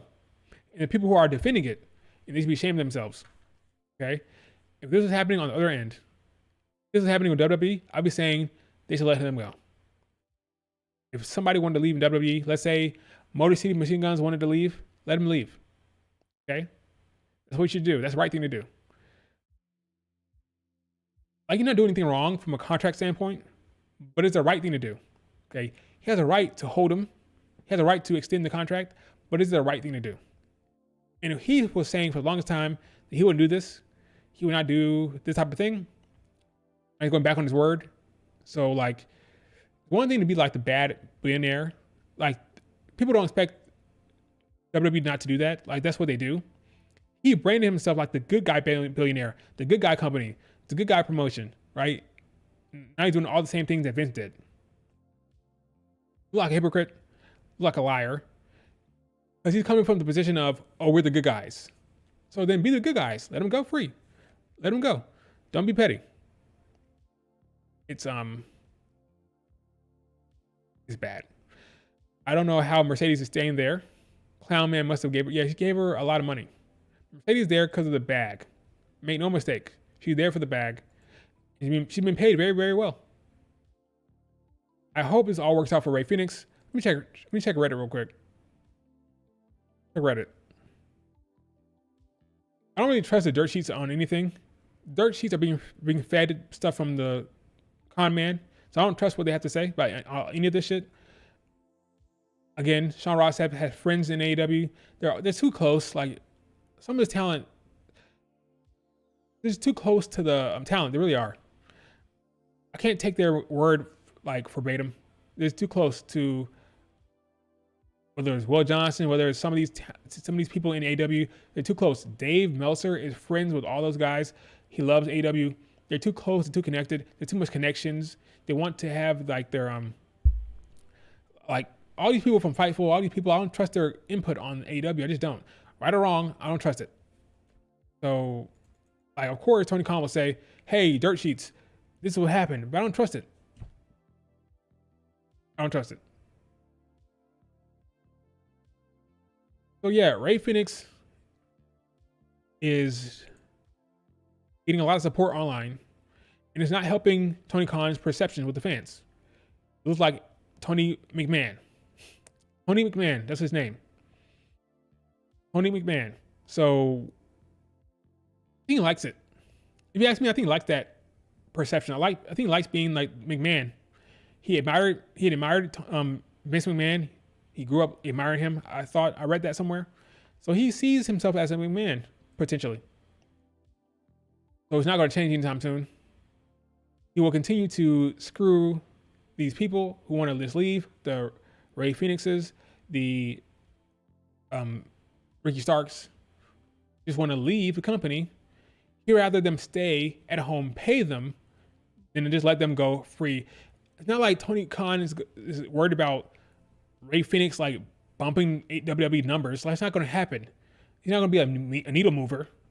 Okay, so what are you doing? It's being petty to hurt one person. The talent that you felt wronged you by talking to WWE, if that's the case, we don't know for sure. Rey Fenix is saying something else going on here. We'll see what the talent has to say, not the billionaire dictator, okay? It's a shame. It's a shame that this direction is headed, but not surprised. Tony Khan wants to be like Vince. I'm convinced he wants to be like Vince. He thinks he's competing. Yes, he thinks he's competing. He thinks like, oh, we're on the same level here, so I can't let them get a win. Like I said before, the reason why Camille was brought onto me on the show and given some booking, because he thought he lost Stephanie Vaquer. The second Stephanie Vaquer got signed by WWE, what happened? Camille, where you at? Oh yeah, bring Camille on. Bring Camille. You gotta show we have a win. We have a win here with Camille. What happened with her booking? Bottom tier, no creativity, crash booking for Camille because they had no plan, because it was just about showing the audience that, hey, we got Camille. They may have got Stephanie, but we got Camille. We're still winning, guys. Look, we still have a new talent. It's so transparent, so clear what's happening here. It's sad. Yeah, this is exactly what they're doing right now. It's right here. This is the AW stance. Protect the billionaire at all costs. As the ratings continue to drop, you thought that Mercedes Moné and Edge and all this talent would help the ratings. They've gone down, okay? And he's losing it now, and he's being petty. It's an unfortunate situation. What are your thoughts on Rey Fenix's story, folks? Are you guys upset? Do you agree with Tony Khan? Do you think he's in the right? Let me hear your thoughts. Defending anything, defending Tony Khan to the end of the earth for nothing. He's a billionaire owner who does not need your defense whatsoever. It's pretty sad. He does not need your defense. So what are you doing? I don't understand it.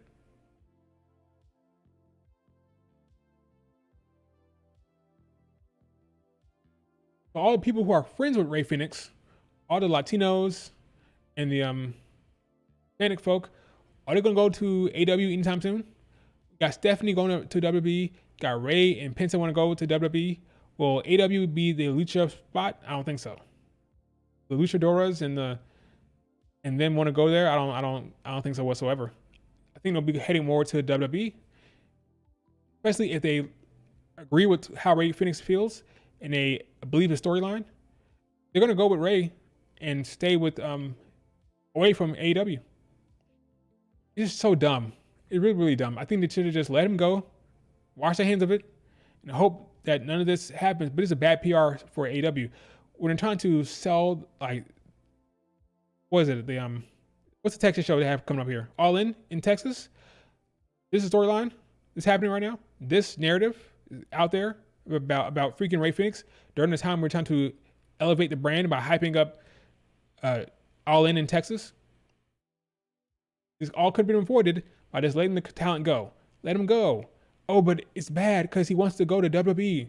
Who cares? You're not gonna catch WWE ever. Stop. You're not competing with them. You're not on the same level. You never will be. So stop trying to like fight against them. Like, oh, we need to win. We need to win. No, you don't. Let it go.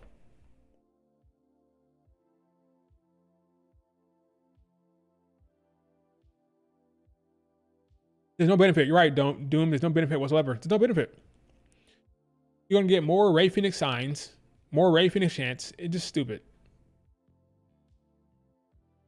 There's no upside to this. Is this a petty move by a small man? Very, very small man. Oh, but you need him to be strong. You need him to show that he's strong. No, you don't. Just look stupid. Just cut him or let him go. Doesn't look strong by being petty. Doesn't look strong at all. He looks like a small person. Is this going to get uglier and uglier? Like, Raj is correct. It's going to get uglier and uglier. And Eric Bischoff agrees. It's going to get uglier and uglier. Let the talent go. What else does Eric have to say? That's it. Yeah, just there's no upside for AEW. They look like the bad guys here, in my opinion. Like the bad billionaire guy. That's what he looks like. So that's what he wants. That's what you're gonna get. That's my thoughts on Rey Fenix, folks. I think it's a damn shame. Like the reaction to this, we're supporting the billionaire owner over the talent without any evidence. Like he has no power in the situation. So why is he lying? Why would he lie about this? Why would he lie about any of this? I'm not saying he's not lying, but to take the side of the billionaire at first glance is crazy to me. Crazy. It's gonna get worse and worse. It's not going anywhere. The longer you keep him under lockdown, which is what it is, it's lockdown. It's paid lockdown. The longer you keep him under there, it's gonna get worse and worse and worse. He's not going anywhere. He's already talking now. He's gonna be dealing with this for how many months? He's petty, man. He's petty. All right, folks. What else there to talk about? I mean, there's a Raw tonight. Raw is War.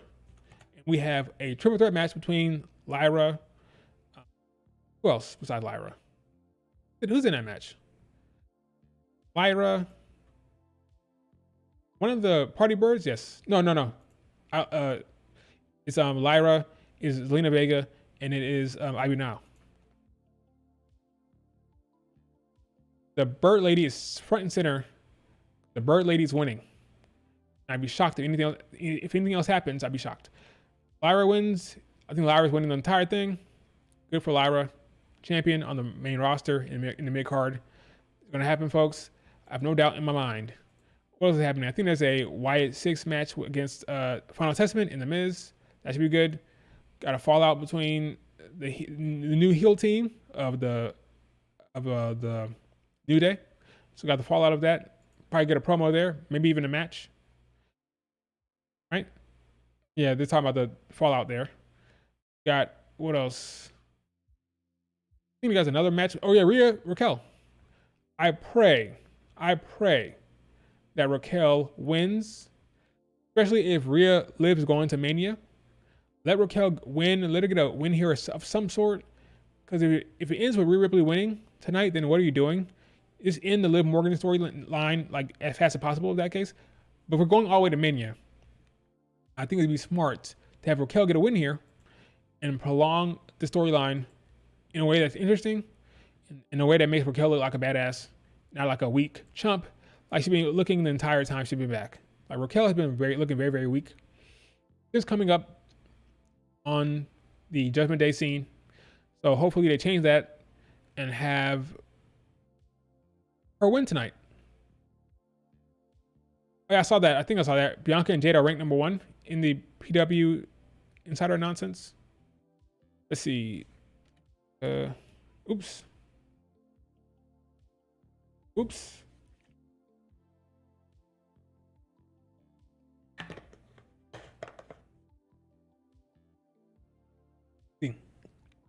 Bianca. Jade. Number 1. Yippee. My favorite tag team.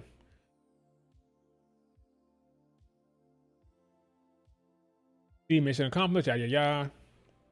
I'm a tag team. First joined forces at WrestleMania. Team with Naomi. That's true. Bianca and Jade continue working together, eventually learning a tag team title shot, earning a tag team title shot against Kabuki Warriors, yada yada yada. That's won the belt in dominant fashion. That's true. Successful defenses against Shayna Baszler and Zoe Stark. Did that happen? They beat Shayna Baszler and Zoe. I thought Zoe Stark and Shayna Baszler were upset that Jade Cargill tapped. I didn't think that was a title match, but I could be wrong. Probably was. Candice LeRae and Indy Hartwell lost the title without being pinned. That's true. To Unholy Union at Castle of the Castle. That's true. Won it back at Bash in Berlin. Found with an unmatched power, yada yada, athleticism. A double underhook DDT into wheelbarrow suplex finisher. That's kind of cool. I agree. Didn't have an actual team name. That's true. Modern day mega powers. Okay, Hulk Hogan and Randy Savage.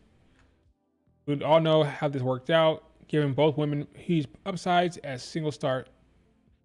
Well, we'll see about that when it comes to Jade Cargill. Given both women's huge upsides, we'll see. It may only be a matter of time before the alliance explodes.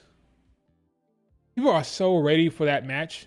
They're so convinced that Jade will face Bianca Belair at some point with no evidence to back it up.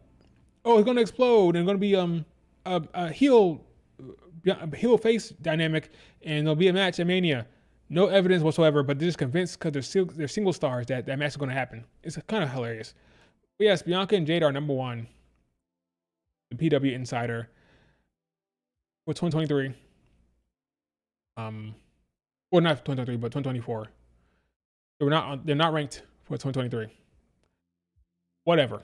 I mean, I guess it makes sense. They're dominant. Fine. I agree. Jade's not ready for that match. Jade's not ready yet. I don't know why you booked that for her first single. That sounds ridiculous. Her first singles feud at Mania is Bianca Belair. Nah. Be somebody else. Not Bianca.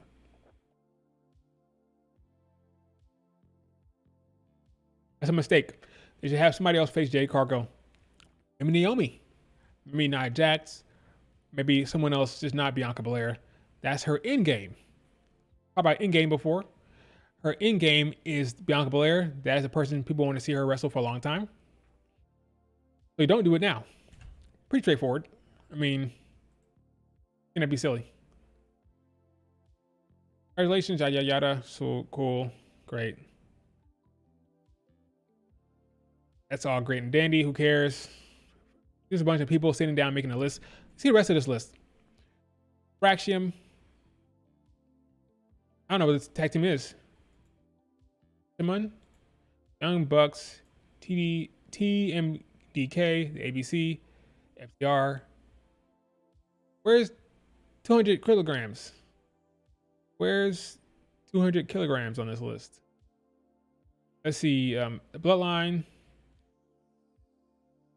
Who cares? I'm not that invested in the tag team rankings, to be honest with you guys.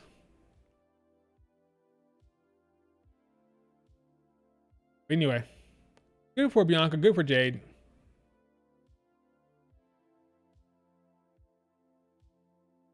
Jade has business to take with Naomi.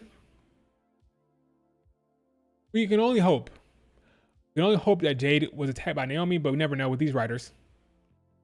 Never know with these writers what's going to happen. Never know. I hope that's not the case. I hope Bianca did not attack Jade Cargill. Could that be done? Would not making any sense. Anything else? Anything else to talk about here? I don't know. Let's see. Let's look at Reddit real quick. Again, I think Raquel should beat Rhea Ripley tonight, but that's no guarantee there. What the?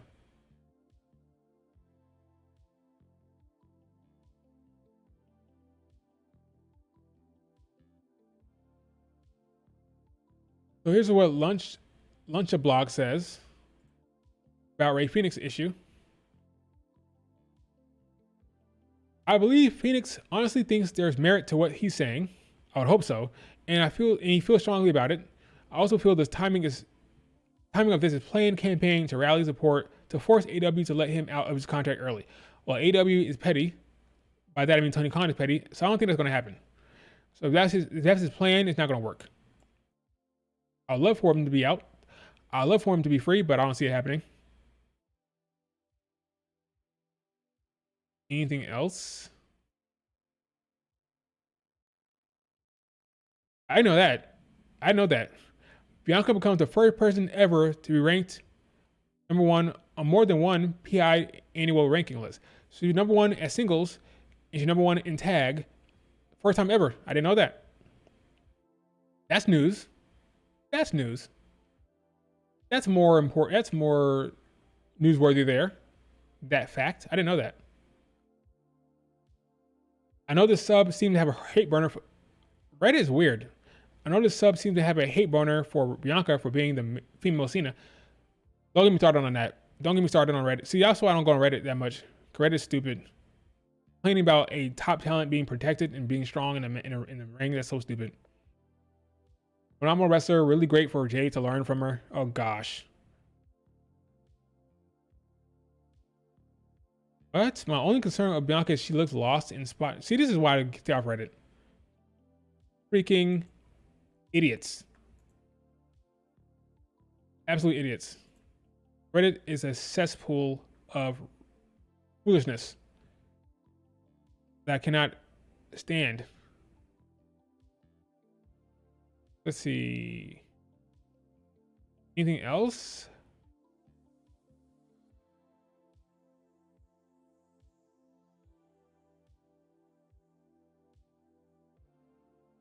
Right, that was a good picture of Lashley, Mercedes, and Daniel Bryan.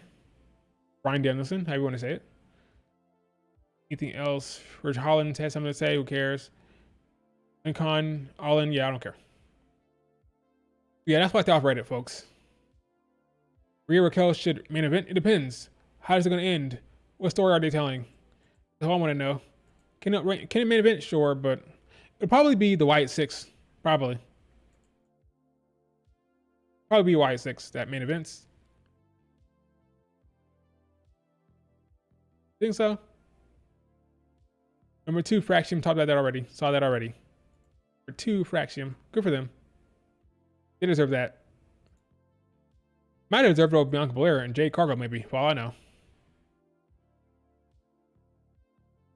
But happy Bianca got that recognition, that accolade. But are they a better tag team than Fraxium? That's up to you to decide. I don't care either way.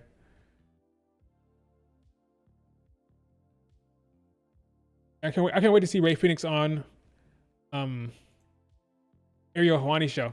That'd be great. I think the Wyatt Six will main event. I think they will. All right, folks. I'll leave it up to you. Any questions? I didn't have questioning yet, so here's your chance. Any just question about anything? I'll open the floor to you guys, and I'll spend the next 10 minutes just answering questions about whatever. It could be about anything: WWE, AW, Stardom, Marigold, Shinjo, whatever you want. It's up to you.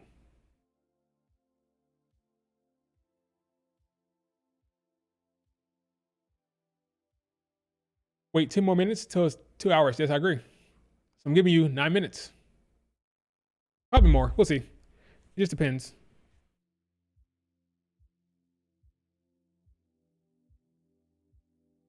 Any questions, comments, or concerns about anything? Let me know. You got 9 minutes minimum.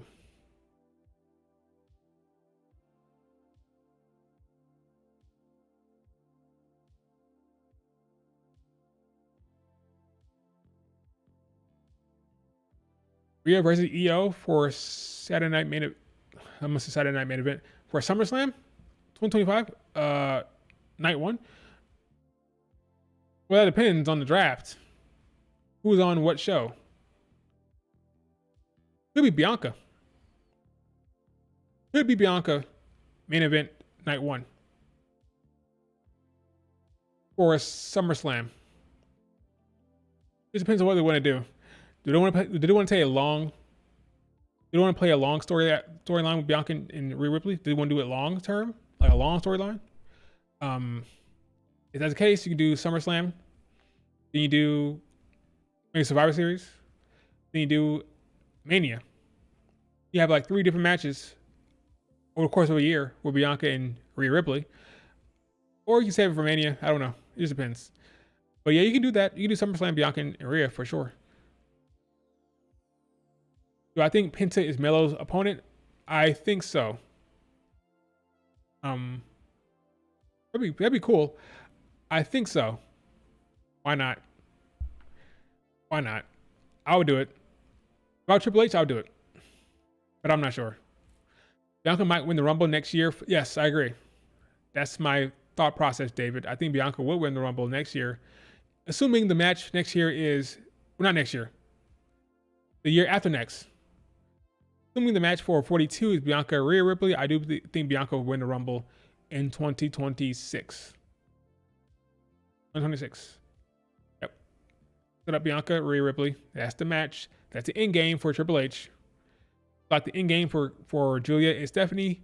The end game for Rhea Ripley is Bianca. So 42 is where it's at, I think. Because Cody Rhodes will probably... No, I don't think he can get the main event this year.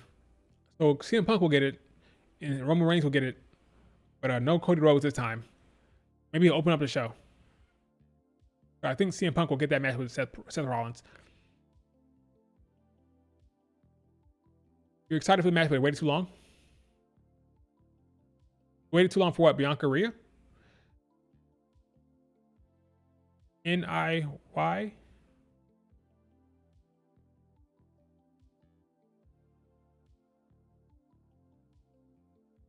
Is that what you're referring to? NIY, the Bianca Rhea Ripley match? Yeah. They waited too long.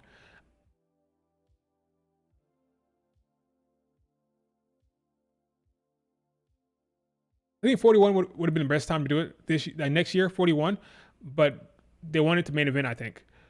So yeah, you could argue they waited too long, but I think it'd be fine. Once you put Bianca and Rhea Ripley on the same show, it's gonna kick off huge, and people will be ready for it then.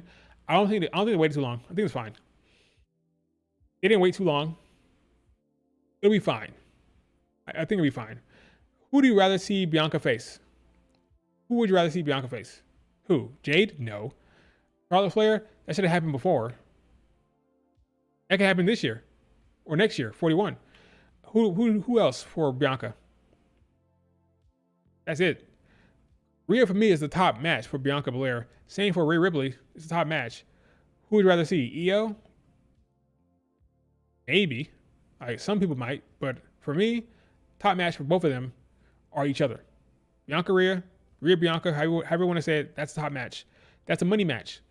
Those are the 2 pillars of WWE and Triple H's booking. So that's all I want to see. What do you think of Kiana and Carmella tag team? Not bad. That worked fine. John Grace against who? Rhea Ripley or Bianca? Rhea and Raquel are main eventing in a no DQ match. Raquel should win. Here it is. Raquel should win. Raquel Rodriguez. But given everything that's gone on between the two, a regular one-on-one match seems not enough. Therefore, tonight at 8/7 Central on Monday Night Raw in your main event, anything goes. And that Monday Night Raw is live tonight from beautiful Wichita, Kansas, with a main event one-on-one. Rhea Ripley, Raquel Rodriguez. But given everything that's gone on between the two, a regular one-on-one match seems not enough. Therefore, tonight at 8/7 Central on Monday Night Raw in your main event, anything goes. And that is official. I just had more confidence. I have no confidence that they'll give it to Raquel. I just don't. I wouldn't bet money on it. Not a dime. Not a single dime would I bet on Raquel. If I had to bet, I'd say Rhea Ripley wins. Should it be Rhea Ripley? No. But I would not bet a dime on Raquel. I just don't trust Triple H. I think Triple H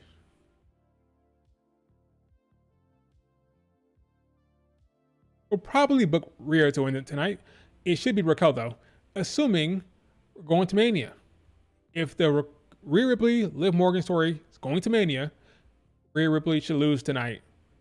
Like, try to drag out the storyline in a way that's interesting, rather than having Raquel and Liv look like bums the entire way.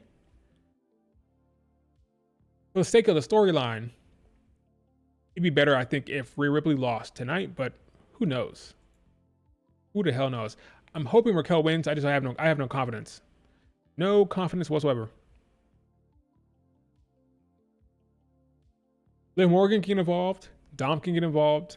A lot of cheating can happen here. I doubt anybody will run to Rhea Ripley's aid here. Maybe Liv Morgan will help. Maybe Raquel will get some help from Liv, but maybe Rhea Ripley will get some help from Io. If Liv Morgan comes down there, maybe Io come down there to help. Maybe Kyrie and Io come down there, get involved. But I would have liked to see Raquel win tonight in a main event. Let Raquel stand tall, for the love of God. Let her give something here, because she's been looking like a big bum over the last month or so. Let her have something. Priest can get involved. No Priest. Priest has Finn Balor. Finn Balor and Liv Morgan are at odds. So no Finn Balor, no Priest getting involved here. There's been no build for Liv. Yes, that's the thing. Well, let's talk about that for a second, folks. Let's talk about the lack of build for Rhea. No, for Liv and Io, right? There's no build for that match. There's no build because it is filler. Liv Morgan needs a match, and they're giving her Io. It's filler. There is no storyline of any substance there. Match is happening this Saturday with no build. It's filler. That's what it is. There's not much to say there. Not much more to say. It's filler. So the main storyline is Rhea, Liv Morgan. Everything else is just filler. So Io winning the Battle Royal. So one of the reasons why I said she's not winning the Rumble is obvious. If Io is winning the Rumble, they would not have her in this filler nothing match with Liv Morgan right now. They would have given it to Lyra. They would have given it to Lyra. But because she's not winning the Rumble, you can have her win the Battle Royal and it'll be fine. Because she's not winning the Rumble, so who cares, right? Io is filler right now. She'll probably go into the damage control storyline with PFC with the quickness. So after she loses to Liv Morgan, she'll go and support Dakota Kai and Kairi Sane against PFC. That'll be that. Unfortunately, that will be that. Sorry to tell you the truth, but Io will be in the mid card with the quickness very, very soon. What is this? This Drew McIntyre. Oh yeah, Drew showed up last time, didn't he? So we're getting Drew McIntyre promo. I think Drew should go to SmackDown. Drew should be drafted to SmackDown. No more CM Punk Drew stuff. No more Drew Jay. No more Drew Sammy. This is a time to send him to SmackDown because he's been mixing it up with the Raw superstars for so long. No more CM Punk stuff. Send him to SmackDown, I think. To be Drew heading to SmackDown storyline in the portal or the transfer window, however you want to call it. Sorry, Drew, but you're needed on SmackDown, I think. This is the time to do it. Transfer window. Transfer window is here and ready, folks. Send Drew to SmackDown. I would love to see AJ go to Raw, but AJ's injured, so can't have that swap. So who do you swap with Drew McIntyre? Who do you swap? Let's see. Drew's a big star. Who do you swap? Probably swap the Bloodline. Solo in the Bloodline. You send Drew. You send Gunther. You send Wyatt Six. Send the Bloodline to Raw. That's what you do. Roman Reigns to Raw. What you do. I think SmackDown will be fine. It'll be all right. That's what I would do. That's what I would do.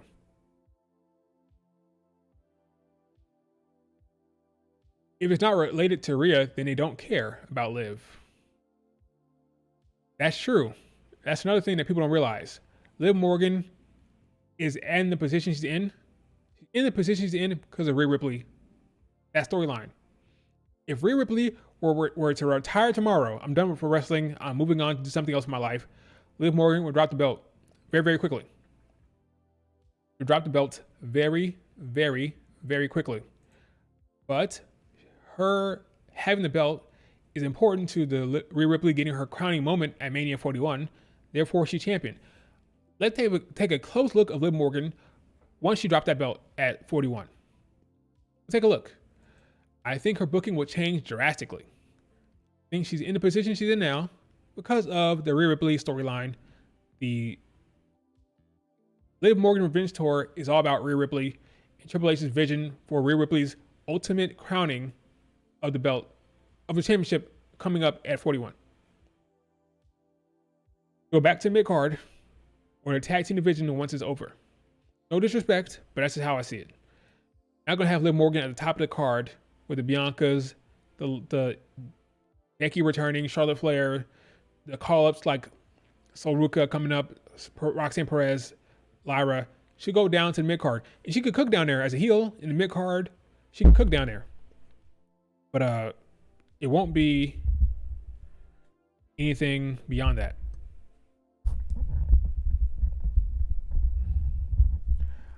He hit my mic. I think it's lower than usual. I think that's why.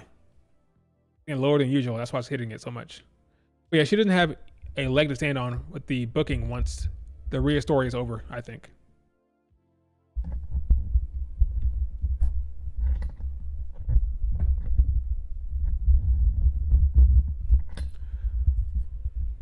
Could be wrong, but we'll see. I'm never wrong. Kidding.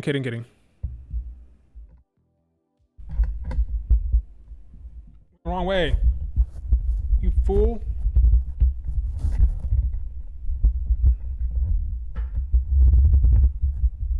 Let me go this way. Tighten it. Okay. Good enough. It's good enough.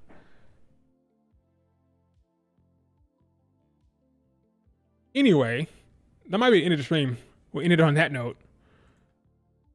Tiffany is with Liv Morgan. Stans think she is. Oh, you're saying Tiffany is the better talent, is what you're saying. Is she better talent? Yes. She is. She's better talent. For sure. In the ring, she is. Athleticism, she is. Yes. I think Liv Morgan is better on the mic than Tiffany right now, in ring. I think she has her own thing going for her. She has her own stuff going for her, but yes, I agree. She's a better talent. She's decent. She's fine. She's not bad. Solid in the ring. Solid on the mic. Great look. Pretty girl, obviously, but she's got a good look for her. So yeah, I don't have any problems with her in general. She's fine. I just think she's being pushed where she's being pushed because of the Rhea Ripley storyline. Once it's over, we'll see what happens. Confirmed here. Anything goes for Rhea and Raquel. Anything goes. Fun tonight, folks. Can you imagine if Rhea Ripley runs through Raquel tonight? The reaction online. It's Rhea Hogan. It's Rhea Hogan. She's being dominant again. She can't be stopped. Her booking is ridiculous. Triple H, what's going on? Stop with the Rhea Hogan stuff. That'd be hilarious. That'd be hilarious. Why do I not like Hannon? Okay, new faceless guy. Why don't I like Hannon? So you don't know who Hannon is, for my non-Josie fans, my non-Stardom fans. Hannon is basically the new face of Stardom. Well, she's on the rise, right? Hannon is someone that they are invested in as being the face of the company going forward. She is basically going to replace Mai Iwatani. That's the plan, okay? And she's being pushed very strongly. She had a big time run in the 5-star GP. She got to semifinals, I think, or the quarterfinal. She had a big time run there. Okay, I think it was semifinal run. And then she just won the Goddess Tag Team League thing final. He won that as well. So they're pushing her very, very hard. My issue I have with Hanan is that Hanan seems very, very generic to me. She's very generic. She's like, if you were to put on a video game, all right? Put on a video game, you were to say, okay, create Joshi wrestler. Press button. He would be what you produced. Okay? That would come out. Hanan. It is very, very uninspired, generic, and not interesting whatsoever. She has no edge. It's just very, very, like, she points to her cheek like this. She does this. It's not very interesting to me. Her in-ring is fine for her age. She's good in the ring. I'm not going to say she's not. But she seems like very creative Joshi wrestler. Like, very generic, very bland, not interesting, not compelling, no edge. And I'm just not impressed with her from a character standpoint. Has a solid look, solid in the ring, but Hanan being pushed very strongly, and I'm just wondering if it's the right decision. Why her to replace Mayu Iwatani to be the face, the new icon of Stardom? Since it's believed that Mayu might leave. I'm just not impressed. And I watched every match she had in the 5-star GP. I watched every single match she had. Okay. My takeaway was, I have no opinion. I have no opinion on her whatsoever. I didn't get it. Why do I not have an opinion on this talent? I watched her over and over again, so many matches. I still have no opinion. I realized that because I just got nothing from her. Just nothing. I felt nothing. I just felt nothing. I'm just not impressed. Okay. Just very, very generic, very creative Joshi. Compare her to let's look at her and compare her to let's say, Victoria Yuzuki in Marigold. Victoria Yuzuki, great talent, has an edge, has a character that I can connect with. She has like a heel tendency to her. She does have a different vibe that I resonate with. I'm very much a fan of Victoria Yuzuki and her approach and her character work and how she's cutting promos and how she's talking shit. I just resonate with her more. She has a character that I connect to. There's something there. There's an actual human being there. Hanan feels like a blank canvas that's pretending to be a wrestler, like kind of like, I need to do this. I need to be this way. I need to stand this way. I need to point to my face like this. It feels very by the numbers, very not genuine. It feels fake. Your characters are supposed to feel genuine, like real people, relatable. It should feel real people, but it feels very manufactured, not genuine, very fake. Later on, she can develop some actual, like, come across like a real person. It feels very robotic, very empty husk. That's my problem with Hanan. I have nothing against her. She's a good wrestler. She's fine, but her being pushed so strongly, now she's in a tag team with Saya. Will she win that thing? Her Saya Ida? Maybe. Do I care? Is there tag team champions? Not really. But her push has been kind of ridiculous. That's all I'm going to say. A little ridiculous. Koki Amore? Koki Amore has more star power than Hanan. She's older, of course. Koki Amore, I agree. I wouldn't say she's generic. She's not the most entertaining in the ring yet. Not a great storyteller, but she has a look that is captivating. You can't keep your eyes off her. She has a very, very star look. Like, you can't deny that. Koki Amore looks like a star, big time star. And she has that going for her. And I think she has more relatable tendencies. Like, she has more they connect with. She's just more relatable in her approach to me. Koki Amore is with her promos and the way she comes across. I just resonate with her more so than Hanan. If you compare Hanan to Victoria Yuzuki, or even a freaking Minami, who was in Shinjo. Minami is a babyface. She's not generic. She was annoying. Minami, I thought she was annoying at first because of her woo, wow, wow. She's screaming woo all the time. Like, this girl's annoying. But I actually started to like her as time went on, not only because she's a good wrestler, but she was different. And I appreciated her approach at the time. It grew on me. Her wooing, her yelling, it grew on me. And I became a fan of Minami. Okay? She has something different about her. She has something that stands out by her. There's something there. Something with Victoria Uzuki. When it comes to Hanan, it's very bland, by the numbers, very generic. And I don't want to feel that way, but I do.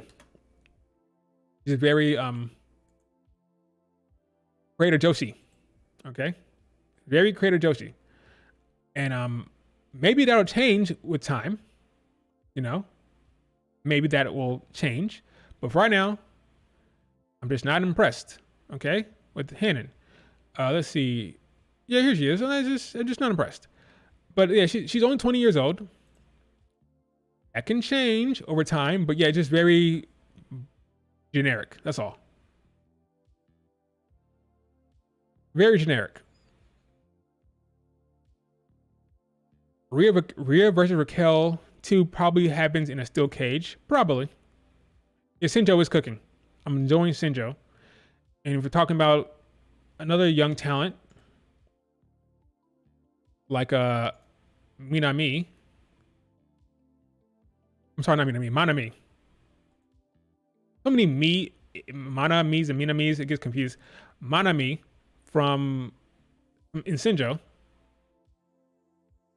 She is a talent that I like. She's not generic, okay? So it just depends. Like, I like certain talent more than others, that's all. But she's coming along. Okay? So it just depends. Alright? It just depends. Some people call her annoying, but I like Manami, so it depends. Raquel beat Rhea, so Io wins. Raquel beats Rhea, so Io wins, or Io helps Rhea win, and because of that, she loses Saturday because of Rhea. What? Read that again. Raquel beats Rhea, so Io wins. No, Io loses no matter what at Saturday Night Main Event, or Io helps Rhea win, and because of that, she loses because. Okay, I see what you're saying.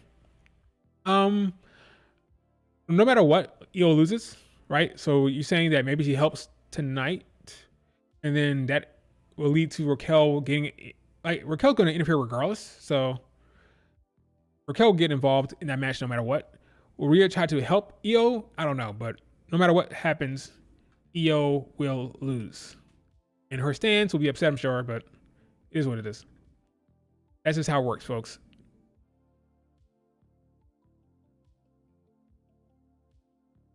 That's just how it works. Anything else before we wrap it up? I think he means Rhea accidentally cost Io. To what end? A feud? That to lead to a feud? Is that why you're doing that?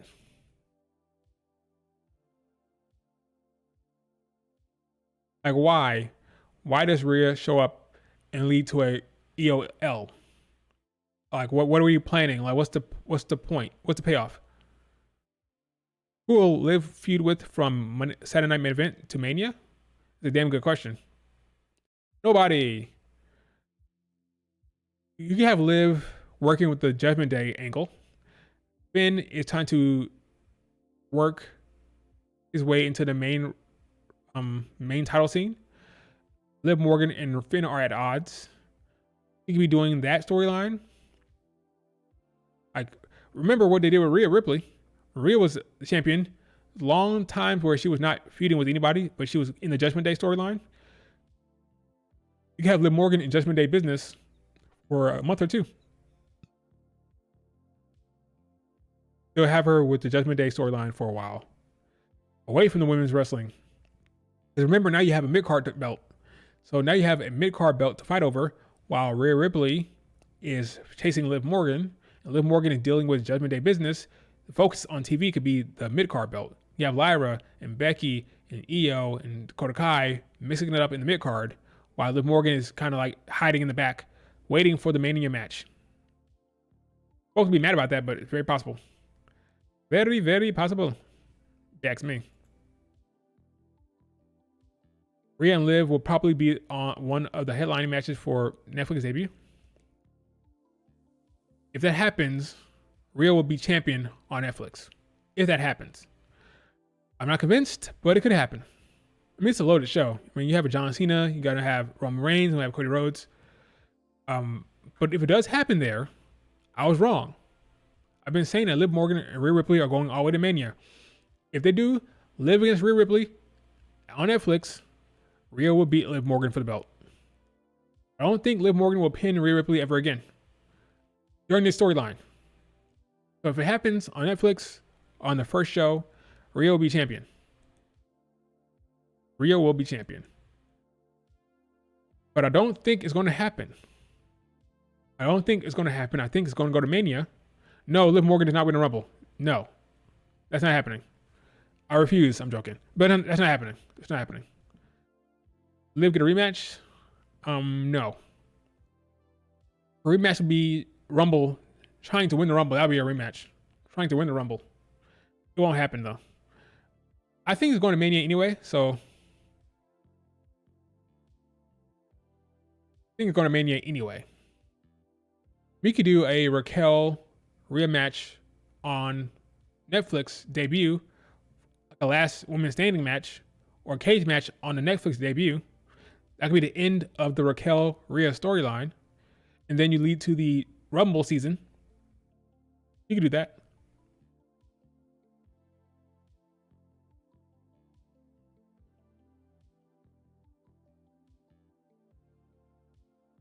Rhea will be champion by the end of Rumble time. I'm not convinced. I think they're going to reward Liv Morgan for her work. Liv Morgan put in a lot of work for this Rhea Ripley storyline. A lot of work. With Dom, with Finn, and Judgment Day, with Rhea Ripley. Like all the work she's done. I think they're going to reward her at Mania 41 with a match against Rhea Ripley. I think Rhea Ripley will not be champion. I think Rhea Ripley will be in the Rumble. Maybe even the Chamber. So, no, I don't think so. Could be wrong, though. We'll see. Just have a woman defend the title in the Chamber. That'd be cool, but it's not going to happen. What will Io do at WrestleMania? I don't know what to tell you. I don't know. I was proposing a Bayley get sent to Raw with the belt into a Bayley Io Dakota Kai match at Mania. OG triple threat match for damage control. But I don't know. Do you want to put Bayley on Raw away from Naomi? I don't know. But Bayley's on SmackDown, so you have to send her to Raw. There's a transfer window, so you never know what could happen. Bayley gets sent to Raw.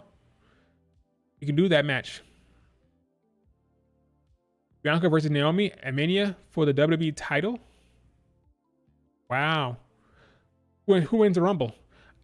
Naomi win the Chamber? Bianca wins the Chamber? Who's champion? You gotta do a lot of storytelling to get to that. A lot of storytelling to get to Bianca versus Naomi at Mania.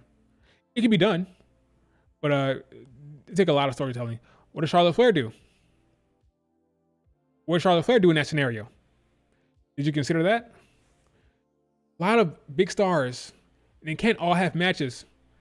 Becky, Charlotte, Bianca, Nia, Jade, Bayley. A lot of stars. What do you do? Gotta use the mid-card belts, I think. Gotta utilize the mid-card belts. If you want to get them all on the card. Sure, it'd be like a 6-woman tag, something like that. That's his typical thing. But yeah, there's a lot of talent, a lot of stars. They got 4 belts. Make it work. Make it work with triple threat matches for the mid-card belts. I don't know. Charlotte win the Rumble? Possible. If Charlotte wins the Rumble, Bianca will beat Nia Jax. If Charlotte Flair wins the Rumble, Bianca Belair beats Nia Jax. I just don't think it's going to happen. I think the top storyline will go to the Liv Morgan Revenge Tour. So that would mean Rhea Ripley wins the Rumble. That's Triple H's booking. Top storyline gets the Rumble win. Top storyline will get the Rumble win. So top storyline has been Rhea Liv. Rumble win will go to that. So yes, folks will be pissed. Folks will be pissed. But Rhea Ripley could very well win the Rumble again. Rhea Hogan, as they'll say online, will win the Rumble again. I'm joking about the whole Rhea Hogan thing. I don't think she's Rhea Hogan. I think it's a dumb name, but it's funny to me sometimes. I'm not gonna lie, but I would not call her that. It's just strong booking. Triple H loves her. It is what it is. She's not Rhea Hogan, but it is funny. I'm not gonna lie. If they act like Rhea versus Liv is peak storytelling, then Triple H is a fool. Fans love it. Crowd loves it. Crowds are into it. IWC is tired of it, but the fans in the crowd are liking that stuff. Belair should win the Rumble in Headline Mania. I think when Belair wins the Rumble, it'll be for the Rhea Ripley storyline. Whenever they do the Rhea Ripley Bianca stuff, that's when she wins the Rumble, I think. All right, folks. That's it for the stream.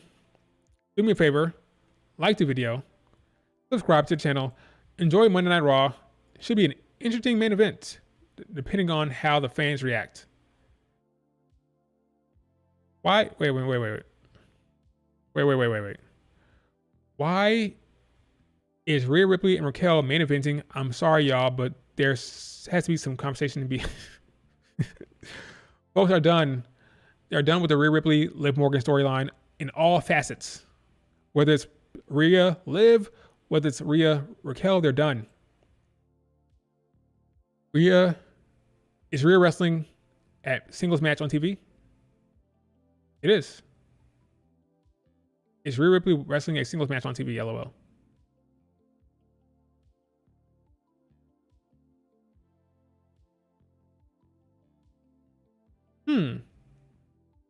What is Murphy saying here?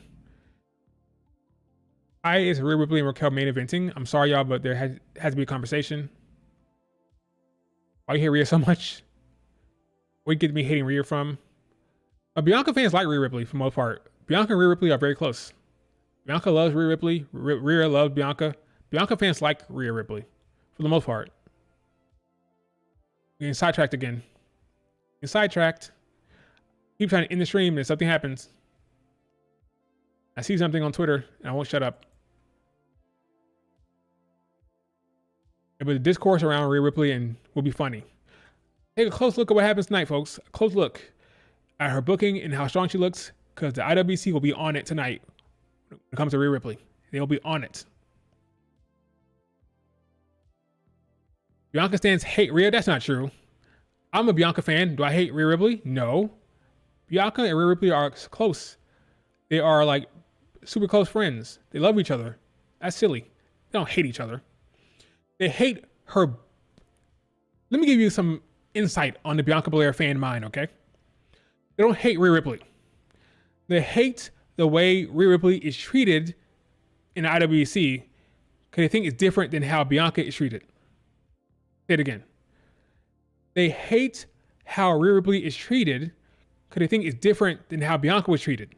Then Bianca was treated more harshly in the IWC than Rhea Ripley. Then Bianca, when her run was going on, oh, Bianca sucks. Oh, it's over. It's Cena. Bianca Cena. She's too strong. Blah, blah, blah. They think that her treatment was different than Rhea Ripley's treatment. They think Rhea Ripley's treatment was better. They think Rhea Ripley's reign was worse and it gets less criticism. Right or wrong. Okay, that's what they think.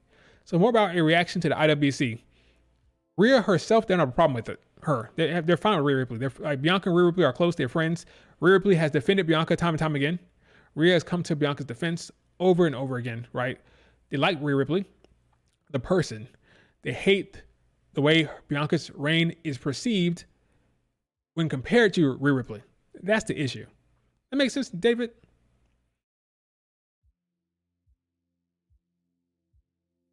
So it's not really a hate Rhea thing. It's more about why you gotta treat them differently. Right or wrong. I'm not saying it's right. I'm just saying that's how they feel. That Rhea Ripley gets better treatment in IWC than Bianca Belair. That's all. Yeah, some people think Bianca got it worse. Like when she doing nothing but putting on bangers, putting on banger after banger after banger. You're getting a lot of shit. How it is. IWC is very fickle, very very fickle. It'll happen again. Bianca will be champion again. She get a lot of shit again, but it is what it is. Like I don't care at this point. Like Rhea Ripley's hate comes from a very specific lane, the Liv Morgan lane. Like Liv Morgan stands hate Rhea Ripley, and that kind of like takes over the entire IWC. So it's really a Liv Morgan thing when it comes to Rhea Ripley hate. That's the heart of it. There's other people who don't like her reign or like her booking, sure, but most of the Rhea Ripley's hate coming from a specific place. That is the Liv Morgan stuff, because they think she's too strong. Why is my fave getting bullied around? Why is my fave running away? Why is my fave not winning matches? Let's go full circle. The earlier conversation. Liv Morgan can lose all day long. What she needs to do is tell a story, be entertaining, and she'll win the crowd that way. Okay, she'll win the crowd by being entertaining and doing good character work, which she's been doing. So don't worry about wins or losses. She's a chicken shit heel. That's how it is. Okay, she's not gonna be a Cody Rhodes or Gunther. I'm sorry, that's not happening. Not gonna be an Undertaker. She'll be a weak chicken shit heel. That's her character. Embrace it. Enjoy her run, because when it's over, it'll be over. All right, it'll be over. Becky hate came from. That's true. Rhea got some Becky hate. Becky Lynch fans hate as well. That's true. That's true.